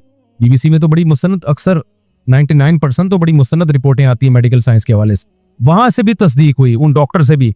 होता यह है कि मीठे की ना इंसान को ऐसे आदत पड़ती है जैसे चरस की आदत। मीठे को नशा डिक्लेयर किया है डॉक्टरों ने, ये एक नशा है। जब आप मीठा खाते रहते हो ना, तो जब आप छोड़ते हो तो आपको जैसे कोई चरस पीता रहे, या चाय का आदी हो, कॉफी का आदी हो, जब छोड़ता है तो बॉडी में कमी महसूस होती है ना। उसका दिल चाहता है मैं चाय पीऊं, उसका दिल चाहता है मैं कॉफी पीऊं। तो वो जो दिल चाह रहा है वो बॉडी में कोई कमी नहीं है, वो आपके दिमाग की क्या है, वो दिमाग की सोच है, दिमाग को आदी बना दिया है। तो हमारी जो खोपड़ी है ना, ये मीठे की आदत इसको हो जाती है। अब हम रोटी में, चूंकि रोटी में निशास्ता बहुत ज्यादा है, चावल में निशास्ता बहुत ज्यादा है। जब आप रोटी चावल छोड़ते हो ना तो आपको शुगर की कमी महसूस होती है, आपका दिल चाहता है मैं खाऊं। उसका वो कमजोरी नहीं है, वो एक एडिक्शन है, वो आदत है, एडिक्ट हो चुके हैं आप उसके। उसका हल ये कि आप छोड़ दें। चंद दिन तक जब नहीं खाएंगे ना तो वो फीलिंग खत्म हो जाएंगी आपकी। अब मैंने अक्सर देखा है जो लोग खाने के बाद मीठा खाते हैं ना, मीठा लाजमी कस्टर्ड और वो ये सब खा रहे होते हैं, वो कहते हैं यार हमें तसल्ली नहीं होती जब तक खाने के बाद हम आइसक्रीम ना खा लें या जर्दा ना खा लें या मीठा ना खा लें, हमें जिस्म में कमी महसूस होती है। तो वो कमी नहीं होती, वो आपको चूंकि लत पड़ चुकी है तो दिमाग बार बार ऑर्डर दे रहा होता है कि भाई बॉडी में किसी चीज की कमी है, तो वो कमी होती नहीं है, बॉडी में कोई कमी नहीं होती, दिमाग खराब हुआ होता है। उसके हल ये है कि छोड़ दो, थोड़े दिनों तक छोड़, 21 दिन एक लमसम एक टाइम है, 21 दिन तक आपने छोड़ दिया तो फिर वो बुरी लगने लगेगी आपको। फिर आप मीठा जिस दिन खाओगे आपको लगेगा बॉडी में मीठा क्या हो गया है, ज्यादा हो गया, तो सेट हो जाओगे आप। मैं इसकी एक मिसाल देता हूं, उससे इंशाल्लाह बात समझ में आएगी। आप लोग परेशान तो नहीं हो रहे कि मुसाब क्या किससे लेके बैठ गए, फायदे की बातें हैं ये बस करके फिर मैं सवाल जवाब की तरफ बात। मैंने एक दफा क्या किया, 8-10 साल पुरानी बात है, कोल्ड ड्रिंक शुगर फ्री पी ली। मुझे किसी ने कहा शुगर फ्री कोल्ड ड्रिंक पीनी चाहिए। मैंने जब sugar free cold drink P है तो मुझे इतनी ज्यादा तलब हुई ना थोड़ी देर में शुगर वाली कोल्ड ड्रिंक की, मुझे लगा मुझे शुगर की कमी हो गई है, तो मैं गया बाकायदा स्प्राइट शुगर वाली लेके आया, मैंने पी है, फिर मुझे तसल्ली हुई है। अब मैं परेशान हो गया ये हुआ क्या है मेरे साथ, तो मैंने किसी डॉक्टर को बताया। डॉक्टर ने कहा असल में आपने जब भी कोल्ड ड्रिंक पी है हमेशा शुगर वाली पी है ना, तो इस दफा जब शुगर फ्री पी है तो दिमाग ने कहा कि वो गलत हुआ है, कोल्ड ड्रिंक तो मिल गई है, चीनी नहीं पीता तो कुछ भी नहीं होता, नहीं पीता तो कोल्ड ड्रिंक पीने का दिल थोड़ी चाहता, लेकिन जब शुगर फ्री पी है तो दिमाग ने कहा आधा काम हुआ आधा रह गया है। तो ये आदत पड़ती, शुगर की कमी नहीं हुई थी, कोई कहीं भी कमी, अगर कमी हुई होती तो कोल्ड ड्रिंक पिए बगैर भी दिल चाहना चाहिए ना, दिल तो नहीं चाह रहा था वैसे ही पी ली हमने। तो शुगर जिसको खाने की आदत हो जाए ना तो उसके लिए शुगर छोड़ना बड़ा मुश्किल काम होता है। तो उसका हल ये कि 21 दिन तक बिल्कुल परहेज करो। 4-6 दिन दिमाग खराब होगा, बार बार दिल चाहेगा वहां से 6 लड्डू वहां से खा लूं, 4 रसगुल्ले वहां से उठा लूं, ये बर्गर फोड़ दूं, ये पिज्जा फोड़ दूं। तो चंद दिन अल्लाह का नाम लेके सब्र कर लो, उसके बाद इसकी आदत खत्म, उसके बाद फिर जिंदगी का मजा आना शुरू हो जाएगा। ऐसा जिस्म हल्का फुल्का, जो खाओगे ठा करके बॉडी को लगेगा। हमारे नबी सल्लल्लाहु अलैहि वसल्लम की खुराक तो देखो यार, शुगर तो थी नहीं ना खुराक में, कहाँ थी शुगर, एक वक्त खजूरें खा ली तो 24 घंटे तक फिर कुछ खाया ही नहीं। अब तो सुबह भी पराठे फोड़ रहे हैं, दोपहर भी चावल रोटी, रात को भी चावल और रोटी भर भर के। एक रोटी में पता नहीं कितने चम्मच चीनी होती है जो हम एक रोटी खाते हैं, इतनी शुगर है उसके अंदर। तो आप अगर चाहते हो ना कि जवान हो जाओ दोबारा, तो आपको शुगर को अपनी जिंदगी से, बोलो मैं नहीं कह रहा 100% निकालना पड़ेगा, कम करना पड़ेगा। आप अभी तो निकाल दो, बिल्कुल आदत खत्म करो, फिर थोड़ी थोड़ी इस्तेमाल करना, इतनी जितनी जरूरत है बॉडी को। तो ये शुगर निकाल दो और कुकिंग ऑयल निकाल दो, तो उससे फायदा ये होगा कि फिर जो खा रहे हो ना वो बॉडी का हिस्सा बनेगा। समझते हो, रह क्या जाएगा फिर आपको, फिर क्या खाए फिर जब शुगर भी निकाल दी और आपने कुकिंग ऑयल भी निकाल दिया तो रह क्या गया, जो रह गया सब खाओ। और अजीब बात आपको बताऊं, ये जो चीनी है ना, चीनी आप 2 गिलास गन्ने का रस पी लो, इसमें इतनी चीनी नहीं होती। ये जो रिफाइंड चीनी है ना, ये टोटल शुगर ही शुगर है। अगर मीठा खाने का दिल किया करें ना तो साफ सुथरा किसी गन्ने वाले से, साफ सुथरा होता नहीं है लेकिन कहीं मिल जाए तो पी लिया करो, उससे इतना मसला नहीं होता। गुड़ खाने से भी इतना मसला नहीं होता, क्योंकि गुड़ में शुगर भी है, बहुत सारे मिनरल्स भी है गुड़ के अंदर, बहुत सारी चीजों का मजमूआ है गुड़। ये जो शुगर हम खा रहे हैं ये तो टोटली है ही शुगर ना, इसमें तो शुगर के अलावा कुछ भी, 1 चम्मच भी बहुत है। तो अगर शुगर नहीं छूटती ना आपसे, ही नहीं मीठा, तो कम से कम चीनी से ही अवॉइड कर लो, करेगा कोई भी नहीं। मैं खुद अभी जाके तो पता नहीं क्या फोड़ पाड़ दूं जाके। बातें अच्छी करनी चाहिए बाहर इंसान को, लेकिन मेरी खुराक बहुत कम है। कभी आप मेरे साथ सफर करें ना तो मैं खाने पीने की बातें ज्यादा करता हूँ, खाता अल्हम्दुलिल्लाह बहुत। अगर कभी मुझे आप फोड़ते हुए देखें, मुफ्ती साहब दबा के फोड़ के खा गए ना इतने पराठे, तो समझ लो कि 2 टाइम से खाया हुआ नहीं है, 2 टाइम खाया हुआ नहीं है। तो एक ही टाइम पे हम तबीयत से फोड़ते हैं, उसके बाद फिर खाते वाते। अच्छा, दूसरा, जब मैं तबीयत से फोड़ता हूँ तो फिर एक्सरसाइज भी तबीयत से करता हूँ। जब मैं देखता हूँ मेरा वजन बढ़ रहा है, अव्वल तो मेरा वजन खुदा की तरफ से कोई गॉड गिफ्टेड है, बढ़ता ही नहीं है। इतने पराठे अगर आप लोग फोड़ना शुरू कर दो ना, आप तो धमाके के साथ फटफटा के खत्म हो जाओ। तो मैं जिस तरह से पराठे नहीं छूटते भाई, इतनी भी सेहत की फिक्र नहीं हो कि आदमी जिंदगी की लज्जतों से ही हाथ धो बैठे ना, तो पराठे तो हमारा बाप भी खाएगा। और इतना भी थोड़ी सेहत का ख्याल करना है कि बहुत ही ज्यादा खा, इतना भी यार आदमी, तो थोड़ा सा ख्याल जरूर करो। एक टाइम पे बदपरहेजी कर ली तो दूसरे टाइम पे थोड़ा ख्याल कर लिया, इस तरह से करो। तो आपको जो है ना ये ख्याल करना पड़ेगा। हमारे यहाँ लोग इसको सवाब समझते हैं कि पिज़्ज़े तो सवाल ही पैदा नहीं होता, हम एक निवाला भी कोई हमें खिला दे। मैं बड़ी बड़ी दावतों में जाता हूँ, इतने बड़े बड़े पिज़्ज़े ला के रख देते हैं मेरे सामने, मैं नहीं लेता। तो अब तो मैंने पॉलिसी बनाई है, फिर मैं कहता हूँ किसी के बाप में दम है 2 निवाले खिला के दिखाए, हमारा भी मुकाबला है। जाओ भाई, ये ढीठ बने बगैर गुजारा नहीं है। मैं तो ऐसा मैदे का मरीज बन गया था ना, लोगों की मोहब्बतों की भेंट चढ़ावा हूं मैं। उसके यहाँ जाओ, वो मोहब्बत में छेने वाले उसने खिला दिए, उसके यहाँ गए मोहब्बत में चाय पिला दी, उसके यहाँ गए मोहब्बत में समोसा खिला दिया, उसके यहाँ गए मोहब्बत में केक खिला दिया। उसके बाद जो मेरी एसिडिटी होती थी और मैं रातों को तड़पता था, मैंने इलाज कराया है, 1 महीना मेडिसिन लिए, उसके बाद जाके मेरा पेट सही हुआ है। हॉस्पिटल में एडमिट हो गया था मैं जाके, फिर सिटी स्कैन हुआ आगा खान में मेरा, इतना अंदर की हालत खराब हो गई। मैंने कहा भाई ये ढीठ पन्ना दिखाना पड़ेगा, लोग मोहब्बत में मार देंगे कम बखत। जब बीमार होके पड़ूंगा ना, वो सिटी स्कैन जब वो कोई भी नहीं आया, वहां से कन्नी कतरा के गुजर रहे थे यूं करके ना, मुफ्ती साहब आप ही गुजर। तो बहरहाल इलाज हो गया, ठीक हो गया अल्हम्दुलिल्लाह। उसके बाद मैंने कहा नहीं भाई, लोगों की मर्जी से जो खाता है वो परले दर्जे का बेवकूफ है। तो आप तो महीने में 1 आध दफा दावत में जाते हैं, खा लिया करें 1 आध दफा बदपरहेजी ठीक है, लेकिन हमें तो रोग, कभी चाचा या मामू, अभी मेरे इतने रिश्तेदार हो गए, मेरे ससुर इतने माशाल्लाह, सासें इतनी, साले इतने, सालियां इतनी, कभी कोई बीमार है, कभी अभी किसी ने बताया कि फलां आपके ससुर के भाई का वो हो गया, मैं नहीं बताऊंगा क्या हो गया। मैंने कहा अल्लाह ताला उनको शिफा अता फरमाए। तो वो जब घर वालों ने इसरार किया कि आपका फर्ज बनता है, मैंने कहा भाई मैं फर्ज निभाते निभाते दुनिया से चला जाऊंगा, बहुत ज्यादा फर्ज बन गए मेरे, अल्लाह न करे ससुर को कुछ हुआ तो मैं जरूर जाऊंगा, ये मैंने कह के भाग गया। मैंने कहा अल्लाह ससुर साहब को सेहत दे, उनको कुछ हुआ तो फिर मैं जरूर जाऊंगा। अब ससुर के भी रिश्तेदार, उनके भाई, उनके मामू, उनके चाचे, मैंने कहा फिर जिसका एक ससुर होता है उसके लिए तो ठीक है, जिसके इतने सारे ससुर, इतनी सारी सासें हो, तो बस सास ससुर के हुकूक तो मैं अदा कर सकता हूँ। आगे सास की भांजी है, सास की कजन है, वो लोग तो कर रहे होते हैं, करना चाहिए। मैंने कहा ये मैं अफोर्ड नहीं कर सकता। तो अब हमने ढीठ पना, ये अनाउंसमेंट भी समझ लें, दावत पे आप जरूर बुलाएं, खाने पर मजबूर न करें। हम खाएंगे अपनी मर्जी से, जितना खा लिए ठीक है, नहीं तो बस बैठे रहेंगे। इसके बगैर नहीं हो सकता, मर जाता भाई मैं थोड़े दिनों में, अभी तक इंतकाल हो चुका होता मेरा। तो ये हिदायत है, उस पर अमल करें आप लोग। टेस्टोस्टेरोन लेवल इंशाल्लाह बूस्ट करेगा। अगर देखो अल्लाह ने मर्द को ये सलाहियत दी है, आदमी जल्दी बूढ़ा नहीं होता। खवातीन ये बात सुन के बहुत गुस्से में आ जाती हैं। बुढ़ापा मर्दों की बीमारी नहीं है, बुढ़ापा खवातीन में आता है, बहुत मादरत के साथ। बुढ़ापा औरत में बहुत जल्दी आता है, मर्द थोड़ी। हमारे शेख हजरत मुफ्ती रशीद अहमद साहब रहमतुल्लाह अलैह के वालिद ने 90 साल में दूसरी शादी की, औलाद भी हुई उनके, समझते हो? तो क्या वो क्या खाया करते थे? वो क्या बहुत ताकत की दवाएं खाया करते थे? कुछ भी नहीं, नॉर्मल ग़िज़ाएं थी उन लोगों की, और खुश रहते थे, टाइम पे सोते थे, टाइम पे उठते थे। तो अच्छी सेहत के लिए नॉर्मल नेचुरल लाइफ गुजारो, फिटफाट रहोगे। तो मैं नहीं कह रहा 90 साल तक आप जवान रहोगे, लेकिन मर्दों को इतनी जल्दी बुढ़ापा नहीं आता। आजकल जो बुढ़ापा आ रहा है ना, 40-40 साल के लौंडे लपाड़े बेकार हो चुके हैं, बिल्कुल बिल्कुल बर्बाद हो चुके हैं। इतनी इतनी बीमारियां लगी हुई हैं।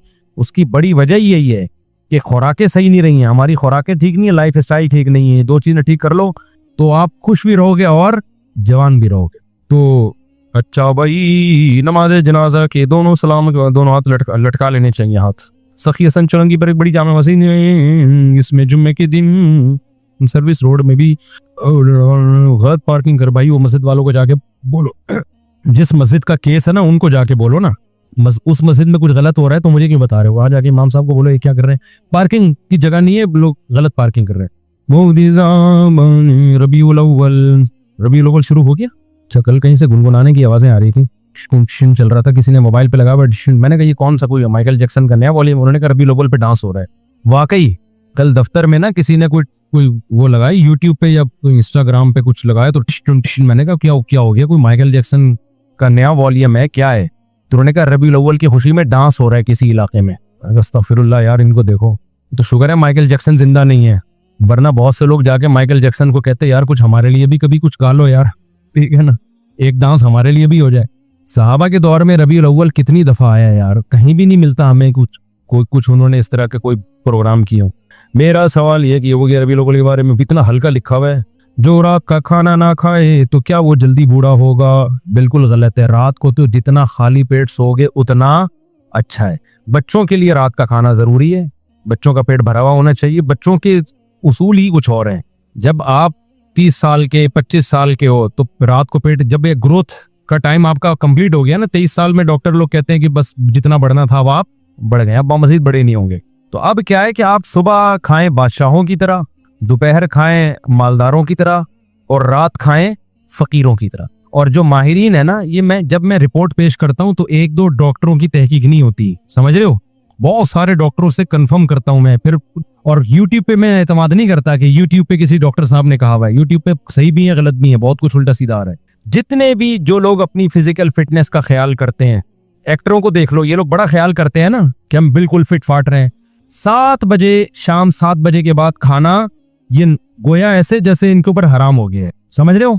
हकीम मोहम्मद सईद का नाम सुना है? 78 साल की उम्र में 1 घंटा लॉन्ग टेनिस खेलते थे, ऐसी खानदानी फिटनेस। इन्होंने सारी जिंदगी 2 वक्त का खाना खाया है। सुबह 11 बजे नाश्ता, सुबह नहीं खाते थे, 10-11 बजे, और फिर मगरिब से पहले रात का खाना। समझते हो कि नहीं समझते? जब सूरज गुरूब हो जाता है ना, तो अंधेरे खाने के लिए नहीं, अंधेरे किसके लिए है? सोने के लिए अल्लाह ने बनाए। हमारे खाने ही फोड़ने फाड़ने के रात को शुरू होते हैं। तो रात को माहिरीन ये बोलते हैं कि अगर किसी दिन खाना रह गया ना, 7 बजे तक नहीं खाया, अब खाओ ही नहीं, अब 1 कप दूध पी के सो जाओ। समझते हो कि नहीं? इससे कोई नुकसान नहीं होगा। ये दिमाग में लोग कहते हैं कमजोर हो जाओगे, बिल्कुल बकवास है, ये फजूल किस्म की बातें। कोई कमजोरी नहीं होगी। जितनी आपको एनर्जी चाहिए होती, आज कमी हो जाएगी तो अगले दिन पूरी कर लेना उसको। सुबह नाश्ता अच्छा कर लेना। खाने का टाइम सुबह दोपहर है, रात को खाना बहुत लाइट। तो 7 बजे से पहले पहले फोड़ लो जो फोड़ना पड़ना है। रात को जितना हल्का सोओगे ना, पेट हल्का होगा, उतना ही अच्छी सेहत रहेगी। बुढ़ापे की जो सबसे बड़ी वजह है ना, वो रात देर से खाना और भरे हुए पेट सोना। सबसे बड़ी वजह बुढ़ापे की ये है। और खाते भी क्या है? पिज़्ज़े फोड़ रहे होते हैं। एक साहब ने मुझे कहा रिस्क के लिए फोड़ने का लफ्ज इस्तेमाल ना किया करें, ये बेदबी है। मैंने कहा जो फोड़ रहा है वो बेदबी नहीं कर रहा, वो जो कर रहा है उसको पहले पकड़ो ना जाके। जो इतना यूं यूं करके फोड़ता जा रहा है, खाता जा रहा है, वो असल तो बेदबी वो है। मैं तो उसकी वजाहत कर रहा हूँ कि खा तो रहा नहीं है ना, वो खा रहा होता तो मैं एहतराम से नाम लेता। तो इसलिए मेरे भाई, खा फिर भी लिया करो, लेकिन नजरिए सही रखो ना। इससे बीमार हो गए, ये जहन में रखना। इससे क्या हो गए? बीमार हो गए, ये जहन में रखना। सेहत चाहते हो तो रात को बहुत हल्का।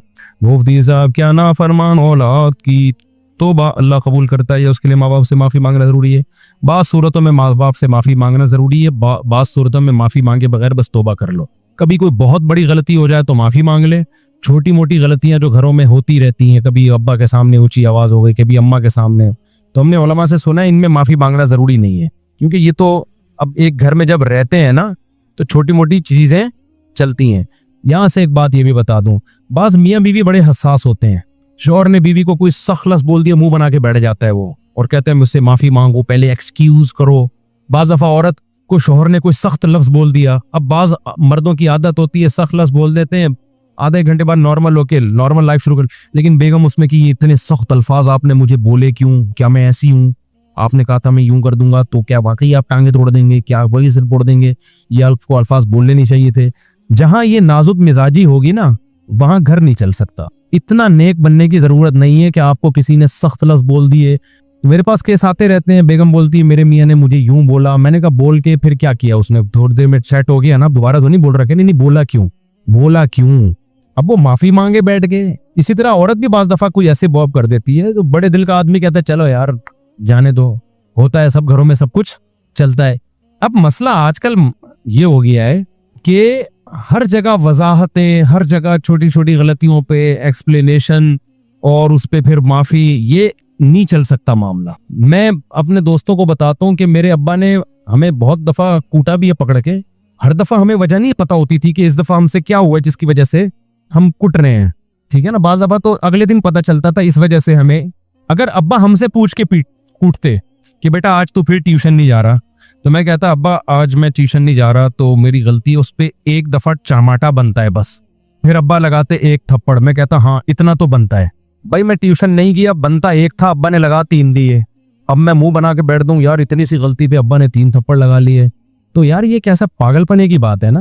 पहले जमाने में ऐसा नहीं होता था, टीचर ने थप्पड़ भी लगाते थे, टीचर भी, अब्बा भी, डंडे भी लगते थे, हम तो खाते थे, उसके बाद 10 मिनट बाद भूल जाते थे, फिर दोबारा खेलने कूदने में लगे हुए।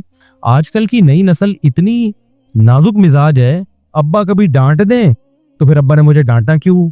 अब्बा ने अम्मा ने 2 थप्पड़ लगा दिए तो अम्मा ने 2 क्यों लगाए थप्पड़? इतनी सी बात पे 2 थप्पड़ तो नहीं बनते। अबे ये औलाद है या बाप है? ये इतनी तफसील के साथ अगर चलेगा ना तो नहीं चल सकता। तो मैं तो कहता हूँ अगर बच्चा कह रहा है ना अब्बा 2 बनते थे आपने 1 बनता था, लगाया क्यों है? तो फिर तो बाप कह के 2 और लगाऊंगा मैं, बनता 1 था लगेगा 3। तू बाप है या हम बाप हैं? नहीं यार बात मेरा ख्याल है। तो बड़ों की जो इस तरह की चीजें होती है ना, ये गरीबी है भाई, उनके एहसानात बहुत ज्यादा हैं। अब उनमें आप अच्छा बॉस के बारे में ऐसा नहीं कर रहे होते लोग बॉस तो जितना मर्जी डांट देना, यस सर जी सर, यस सर जी सर करते रहेंगे, क्योंकि जॉब का मसला है। तो घर चलते ऐसे हैं कि आप में थोड़ी लचक होनी चाहिए, थोड़ा आड़ा तिरछा दाएं बाएं सब चलेगा मार्केट में। तो इसी तरह माँ बाप के साथ बदकलामी तो बिल्कुल जायज नहीं है, लेकिन कभी औलाद से गलती हो जाती है। अब अब्बा को चाहिए कि वो नहीं कि ऐसा नाजुक मिजाजी बना के बैठे हुए हैं कि मेरी औलाद ने और ये क्या कह दिया मुझे। अब देखो कि बच्चा उसकी तलाफी कर रहा है, वो दोबारा से खिदमत कर रहा है, थोड़ा सा अच्छे सलूक कर रहा है, उसको चेहरे से पता चल जाता है कि बच्चे को एहसास हो गया है, जाने दो यार उसको, ठीक है ना। तो घरों में नहीं ऐसा होता। तो इसलिए छोटी मोटी कोताहियां जहां भी होती रहती है वहां ना सॉरी होगा और ना, मुझे तो बहुत जहर लगते हैं वो लोग। बाज़ दफा हम भी दोस्त आप जा रहे होते हैं ना, जरा सी हो गई तो वो दोस्त, अरे माजरत चाहता हूँ आपको, मैंने क्या दिमाग खराब, माजरत पे ज्यादा गुस्सा आ रहा है, चलता है, हमने बोल दिया। वो उमर शरीफ का एक मलफूज याद रखो, उमर शरीफ का एक क्लिप देखा हमने, बचपन में देखा था, फिर भूल गए थे, नेट पे दोबारा किसी ने भेजा तो याद आ गया। तो उसमें यह था कि उसकी बीवी को किसी ने छेड़ दिया, नहीं उसने भूले से किसी की बीवी को छेड़ दिया, किसी पोश इलाके में ना, कराची के, मैं नाम नहीं लूंगा, इलाके वाले गुस्से ना हो जाए, बड़ा मालदारों का इलाका था। तो उसको भूलने की बीमारी थी। बीमारी में यह था कि दूसरों की बीवी को गलती से अपनी बीवी बोल देता था वो, ये क्लिप में दिखाया गया। तो गलती से जाके किसी की बीवी को अपनी बीवी समझ के छेड़ दिया उसने। तो वो शौहर लड़ने के लिए आया और वो तेरी ऐसी की तैसी, तू यूं है। तो कहता है भाई जब तुम इतने बड़े इलाके में रहते हो तो छेड़ने छाड़ने पर तुम्हें तकलीफ क्यों होती है? ये जो पोश एरिया के लोग हैं, बड़े इलाके के लोग हैं, इनके लिए तो ये छोटी सी बात है। कह रहे हमने तुम्हारी बीवी को मुंह छेड़े तो हमारी बीवी को मुंह छेड़ दो। समझ आ रही बात? तो लिबरल तबका जो बहुत ऊंचा तबका होता है ना, उनको ये, उनके लिए छोटे छोटे मसाइल हैं। उसकी वाइफ को छेड़ दिया, उसकी तो गरीब आदमी तोपे निकाल लेगा ना, धाड़ धाड़ धाड़, मेरी बेगम को तूने छेड़ा क्यों। तो जो जरा लिबरल किस्म के लोग होते हैं ना, उनके लिए छोटे छोटे मसाइल है। तो उसने कहा तुम जब इतने बड़े इलाके में रहते हो तो इतनी घटिया सोच की है तुम्हारी, ठीक है ना, इतनी घटिया सोच की है तुम्हारी।